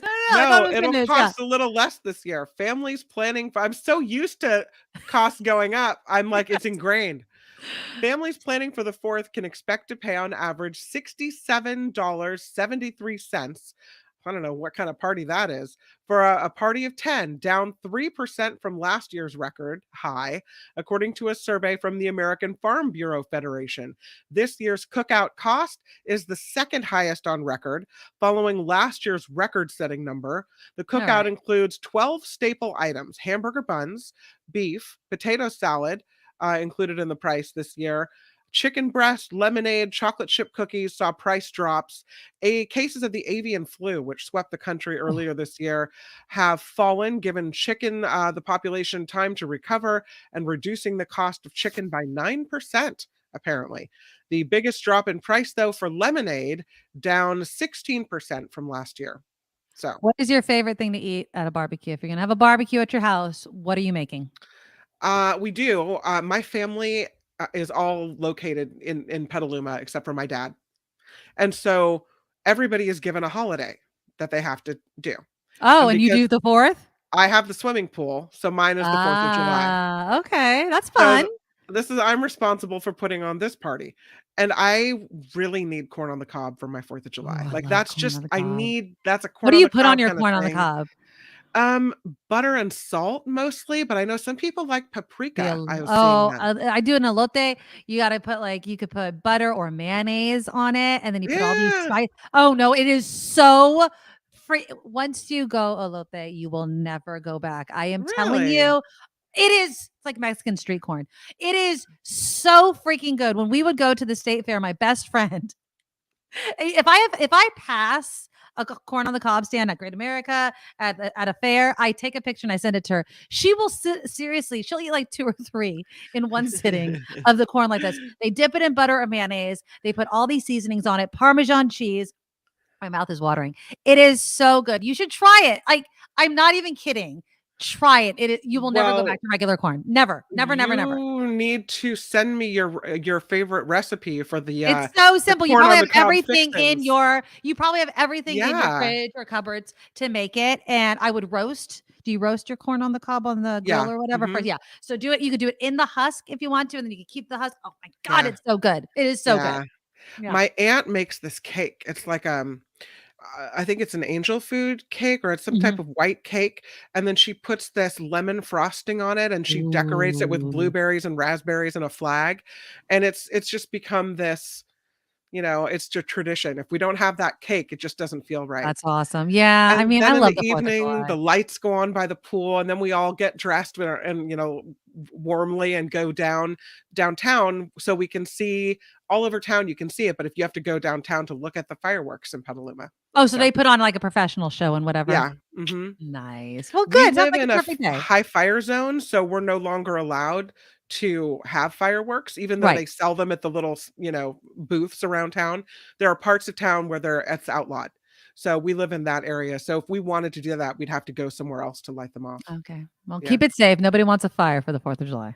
Well, you're going to see the fireworks in Maddie. I'm going to be on the ocean. They put them on a barge and they light them off in Lahaina and in other areas, and it's so pretty. I am so excited. Yeah. Phineas is like, if you have a fridge in your Hawaii rental condo, I'm staying at a hotel, but they do have a little fridge. Go to Costco. So I already have my plan. This is my plan so far, is that when we land in Maui, we have a rental car, so we have freedom to drive. I'm going to first stop at Costco, but there's a food truck park, I guess, near Costco. So we're going to eat there first, because do not send me to Costco without eating first. So we're going to eat lunch, and then we're going to go to Costco. But what I was planning on doing is packing in my check bag my booze, because you can bring up to 5 liters of booze to Hawaii. Why don't you just buy it at Costco when you get there? I feel like even though it's Costco in Hawaii, it's still going to be more expensive than here. No, it's the same. They have to ship it there. Everywhere. You think so? there's different things at that Costco. So like you'll find things that aren't here. They have Hawaiian music. They probably have a better selection of boogie boards and goggles to swim with and things like that. But for you think the regular booze stuff, is just as cheap there as it is here? Because I would like to not pack it, but yeah, Really? price compare, absolutely.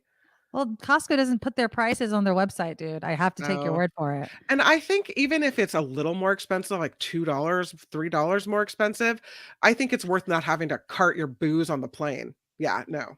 Costco, Hawaii. Do I sound? It's right near the Kahului airport. You just I know stop there that's and where do I'm it. going. That's where we're flying into. Yeah. Fine, you guys don't need to shame me. Do you know how I mean, can you expensive imagine walking this through the friggin' trip is? airport with a clink, clink, clink? No, don't do You that. wrap it. We would wrap it. Stupid. Duh. And then something breaks and then it's heavy. Don't do that. That's ridiculous. Just pay more. I shouldn't have shared it. Jesus. Jesus. Okay, fine. Fine. Okay, go ahead. Go to Costco. You're going to want to go there anyway. And there's a restaurant right outside. I think it's in Kahului called Duh Kitchen, D-A, Duh Kitchen. Uh-huh. And that's where you should stop for lunch. That place Oh, is really? amazing. Is it so good? Best Hawaiian plate lunch. You got to go. Yeah. Okay, the kitchen. Okay. The Yeah. kitchen. Send me all of your recommendations. I'm starving just thinking. Literally, I don't think I've planned anything that doesn't have anything to do with food. All the recommendations have to do with food and drinks, which is fine. So I'm gonna I have to put my list of stuff together to You better send me that list. Oh Did my! you I was on make the your- phone. Did So you make many. a reservation at Star Noodle yet? No, I have to do Star that. Noodle, and you have to also do Mama's Fish House. It's hard to get in there, and it's super expensive. It's so expensive that you might not want to go there, but I think if you haven't ever, it's kind of a once in a lifetime deal. Right. That was a recommendation. Dinner at Roy's. So this is my friend last night sending me all these recommendations. Mama's Fish House. Yeah. Dinner at Roy's. They were saying a spa. You can skip Roy's. There's Roy's a is not Roy's that in good? Pebble Beach and a Roy's in San Francisco. Oh, then screw that. Let's see what else was the other one. Mama's Fish House was mentioned. Yeah. Yeah, guava mimosas on Hawaiian Whoa. Airlines. Apparently, I guess like they give that. you. I would like that. Nice. Duke's Beach House, Yeah, I would go to Duke's just because it's fun. and then Monkey Pod. Oh yeah, Monkey Pod. Mhm. Monkey Pod. So That's those are in the Kihei. those are some Yeah. of the Gotta do recommendations. it. But send them to me, people. I will eat and drink it all. I am And so excited. if anyone's going to Hawaii, and they have them on multiple islands now, and I think they might have just opened one in Stockton, the first one on the mainland, Ululani's Shave Ice. Ooh, I yes. mean, hands down the best shave ice ever. I want this in a Ululani's. list. It needs to be in my Yeah. email, so make sure you All send it right. to me, friend. I'll Okay, do thank it. you. I'll All right, do it. thank you. Was I supposed to be doing news? I think I did Ah, news. That's we're it. good. I'm Kim That's it. McAllister, and that's the Nikki Medoro Show. Whoopsie Perfect, whoopsie. perfect. All right, yeah. I mean, Get me again, started on Hawaii, and I'm out. Yeah. dude, I have Hawaii on the brain. I downloaded the app because today's headlines was about all those flights that had been delayed, and I was like, "Do not delay my flight to Hawaii," but Hawaiian Airlines was not mentioned on it. But so I downloaded the app just in case, because they say download the app because if you have any like hiccups, you want to be on there. Yeah, that's the view from my hotel. I'm so excited. I've not been to Hawaii since I was like a kid. Again, I'm so excited. I just want my kids to eat. My kids are the pickiest eaters ever. And my son, I think I've convinced because he likes fish to try new things. My daughter, oh yeah, Jim, that is pretty much what I will be doing. So you guys have to keep it tuned to the YouTube channel. I might go live. We'll see as I'm eating. okay. I can do that from my phone. Obviously, I don't know what the Wi-Fi situation is like out there, but I will definitely be posting from Hawaii. Okay, it will be happening. And I we'll agree see if with I can, Phineas. If you're over on Lahaina side or down at Kaanapali, you must go to the gazebo for lunch. The Get gazebo. the mac nut pancakes with the coconut syrup and the Kona coffee. Yeah, that's fun. You might have to wait in line, but it's Jim, good. put that on the list that you're going to send me. Because I I'll don't do know. it. I'll do Yeah. it. And All the right. sea house for dinner too, right at Kaanapali. It's good. I swear, I can't eat at all of these places. I'm not there that long, We're but gonna it's all I'm fatten you up in doing. Hawaii. Just shove it in. I'm like, I already have this lunch. I was like, okay, because I also want to eat at the restaurant at the Maui Ocean Center that I'm going to. That was Walter's recommendation. I think we're going to do that on Thursday. And so they have a restaurant there that's like all sustainable. So I might check that out, but we'll see. But yeah, I have to do it. Cheeseburgers in Paradise, I think is what Fleetwood's is now, right? Is that what you were telling me? I think they changed it. Yeah. Mm-hmm. Yeah. So I'm going to Fleetwood's for lunch on Monday. So there you go. My elote recipe in the description.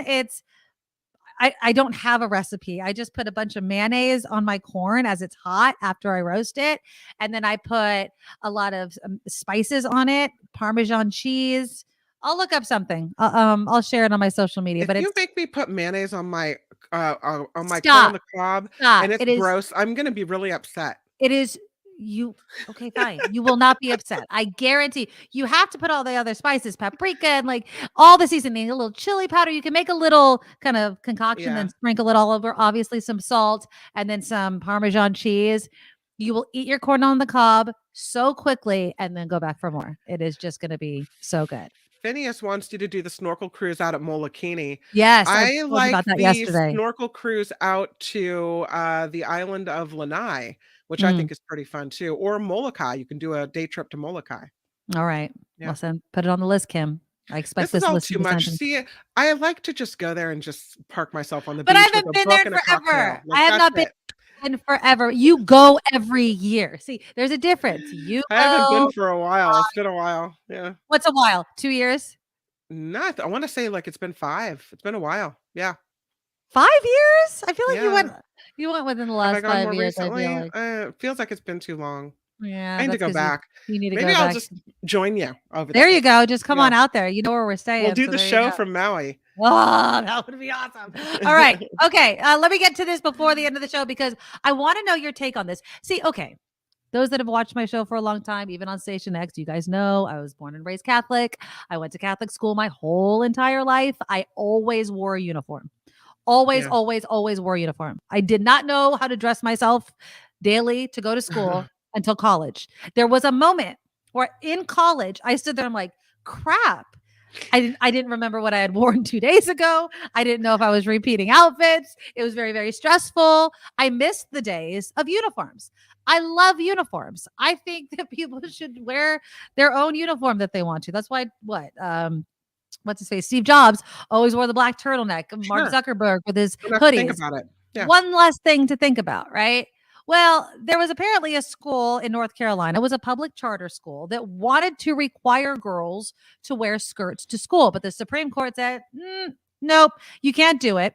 They said that the school's dress code violated students' constitutional rights. But this is what stood out to me, that they even brought this to the U.S. Supreme Court. The school founder, Baker Mitchell, said the dress code was intended to promote chivalry by the male students and respect for the female students. How does a skirt do that?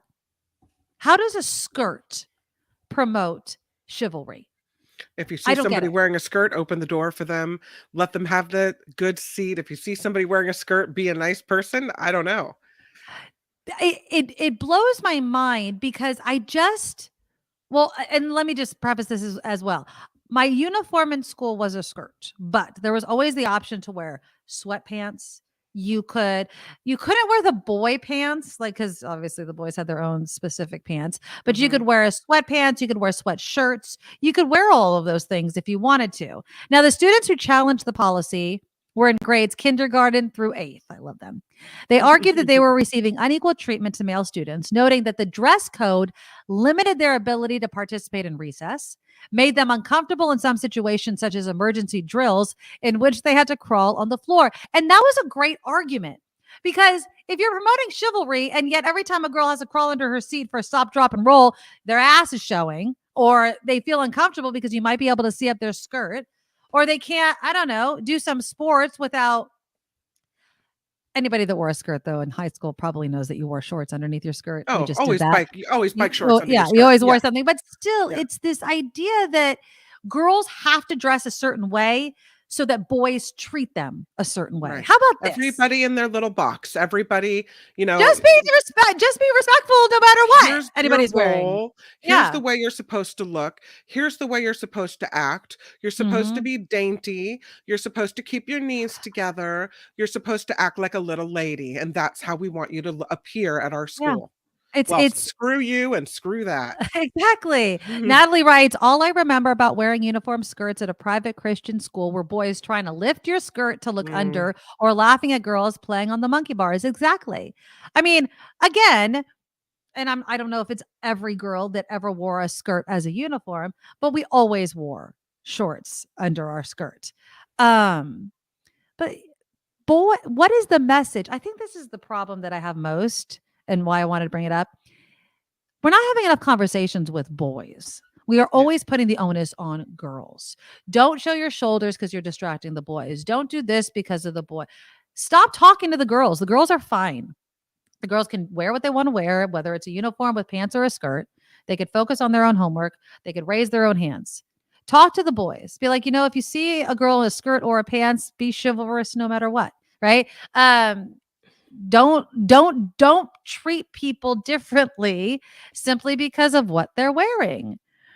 Eric says the concern is that unrestricted dress codes can lead to cliques and competition, like there wouldn't be cliques without unique uniforms. Oh, for us, when I was a kid, it was all about the shoes. It was the only thing that you could basically choose yourself. So Nike Cortezes those were the shoes to have back in the day when I was in junior high school. And if you didn't have the right ones and it had to be, certain material and blah, blah, blah, blah, blah, those are really big. And jackets, because you could wear whatever jacket you wanted. Natalie says we were not allowed to wear shorts under our uniforms. We were allowed to wear bloomers with ruffles around the leg elastic. What is it, the 1800s? What the hell? If I felt so gross, duh. No. Yeah, no. I wore like shorts, like cheerleading shorts or bicycle shorts or whatever. Yeah. The Lady Beatrice says dress codes are sexist at best and fascist at worst. It usually applies to female students and it's just a way to control them. Yeah. I mean, the boys at my school had to wear blue pants and a white shirt or a blue shirt. It was like blue, red, gray, white, whatever. Again, I don't have any problem with uniforms. I wish more kids wore uniforms. I do think it would ease it eases the cost. It is cheaper, right? You don't have to keep buying jeans or whatever. It's easier in the morning. You don't have to argue about it. Just put on the clothes. You just know what you're going to do. Go to school. I don't buy the argument, kids need to express themselves through clothes. They don't have to wear the clothes outside of school. There was free dress days is what we called them. You could wear whatever you want on certain days like that. But yeah, I'm glad that this U.S. Supreme Court, though, I will give it up to them, sided with those students that were over it. It's like, no. I feel like if you go to a private school, you're also signing up to say, yes, I agree to wear this uniform, right? You don't have to. That's true. Yeah. I mean, that's kind of one of those things where if you don't like it, don't go there. But you have to give girls the option on a hot day of wearing shorts and not a skirt or wearing pants. That's not fair. The question, and I'm glad the Supreme Court decided this, but the question I have is really kind of what Mindy's thinking about. What school do they teach boys to be chivalrous? And my hope is that when they're teaching chivalry, they're teaching kindness and respect, that they're not teaching sexism and that girls can't do things. That it's definitely not happening at this school. Don't like that at all. Well, the school founder says he described chivalry as, quote, a code of conduct where women are treated. They are regarded as a fragile vessel that men are supposed to take care of and honor. Now, I'm sorry, but no. It's the way that it's said. You know what I mean? Like, if my son was like, I want to honor my partner, right? My female partner, I want to treat her kind. I want to take care of her. I mean, I wouldn't have a problem with any of those things. No. Calling my ass a fragile vessel pisses me off. That I have a problem with. Acknowledge that I'm not fragile, that I'm strong, that I'm capable, that I can do all these things, and then say, but I want to do them for you because I want to take care of you. And that's fine because, as women, we do a lot of things to take care of the people we love. I don't have a problem with someone trying to be kind and nice as long as they don't think that I'm incapable or somehow less than or, can't open a door for myself. But you see me coming up with a handful of grocery bags and you open the door. Thank you very much. Absolutely. But I would want you to do that if a guy had a bunch of bags in his hand. Hold the damn door. It's being kind to people. Like, it shouldn't be so difficult. It's this idea that women are weaker. right? Yeah. The fragile vessel thing invokes this idea of we need a man to take care of us. Do I Right. mind if my husband wants to take care of me? Absolutely not. Take care of me every day of my life, but Do I don't like make it a having requirement. Do I like having a big, strong guy who was in the Marines at my house in case Oh, hell somebody yeah. intrudes? Yes, I Yes. do. I will tell you, Yes. I do enjoy that safety feature of having a big guy around. That is Exactly. true, but it doesn't mean that I'm a fragile vessel, incapable. That just Fragile like a chaps my bomb, hide. right? That's what they Yeah. say. I am fragile like a bomb, I not a remember in vessel high school to we were hold sperm. moving, and I helped my dad. I've always been pretty strong. I think I inherited my dad's muscles, and I was helping him carry a refrigerator down some stairs, and it was really heavy. And I was Uh-huh. holding my own. I must have been like 16. All right. And my dad he's very chivalrous in a good way. He was very worried though that because I was a female, that I was going to damage my baby making parts. That somehow I wasn't supposed to be lifting these things or Ah. being jostled into or having, furniture hit my belly because that was going to do something bad to me. So I think people come to the table with these unrealistic preconceived notions about Yeah. women, what women can do, should do, and shouldn't do. And it's up to us to re-educate. Absolutely. And to show people what women can do. There's Yeah. that commercial, and it's, I think Dove or one of those companies where they ask kids of a certain age and they're younger, run like a girl, right? And these girls are running as hard as they can. And then as they get older, running like a girl, like really weak kind of Yeah. looking. And it's because as a society, we put this thought that women are so fragile, they can't be tough, they can't be fast, they can't do these things, and they can. Yeah.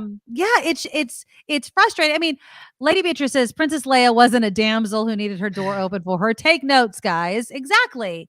I mean, there are strong women, and we need to. It's not that they're better or worse or whatever. They just are.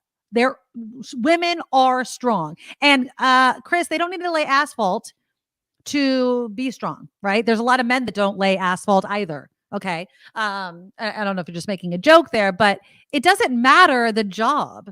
It matters how you treat each other. That's what matters. I think a lot of people are confused though. A lot of men feel like now if they open a door for someone, you see OCB was saying here, if you hold a door open, you might get snarled at Right. today. No. And so a lot of people don't understand the difference between being kind, being polite, trying to be chivalrous versus having a misogynist thing. Even my husband will say, well, what is it? You want the door open? You don't want the door open? Just Are hold you the door trying to open play if they both need sides help. of the aisle here? Like, are you trying to, pick a way you want it to be done?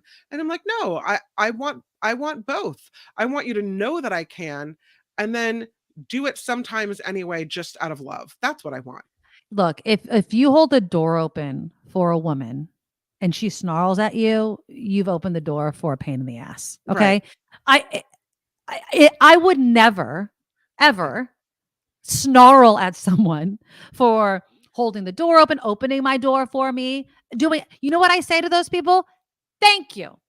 I would say it to another woman that held the door open for me. I would say it for a kid that held the door open for me. It doesn't matter. It's treating people with kindness. Anybody that would snarl at someone doing something very kind to them is a bitch or an a-hole. Okay. Agree. Yeah. Now, if you, as you're holding the door open, say something misogynistic like, oh, here, little lady, let me get that door. It must be too heavy for you. I'm like, oh God, you ruined it. Yeah. But I still would say thanks.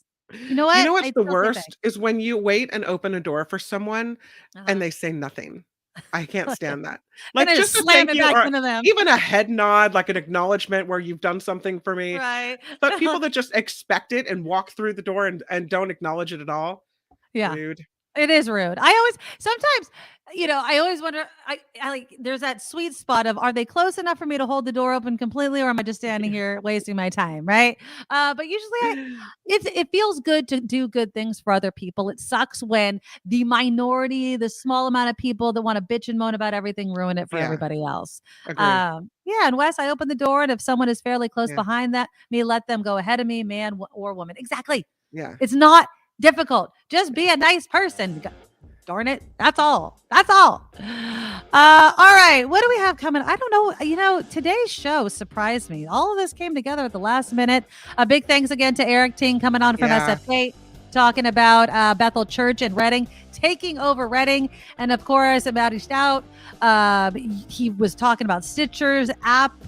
It's going to be no more at the end of August, but a great conversation about podcasting and media. So if you missed any of it, go check that out as well. Click thumbs up before we end the show. We absolutely love it. And please consider becoming a Medorable, as we like to call you guys, and signing up to be a monthly Patreon subscriber. You can donate any amount at all, and it goes to myself, it goes to Kim. So just go to thenikkimedoroshow.com, thenikkimedoroshow.com. The link to our Patreon is there, our PayPal is there, and our merch shop is there as well. We won't be buying a Cadillac Escalade with that fund. No. You know, sometimes people just want a Cadillac, Kim. You might be taking a trip to Hawaii, but I don't know. Not in a Cadillac. There you go. All right, talk tomorrow, guys. Bye. Nikki, you're all so awesome. Miss Brown, like a beautiful blossom. You're all so the best. I really can't rest. You're all so awesome. Wow. Okay.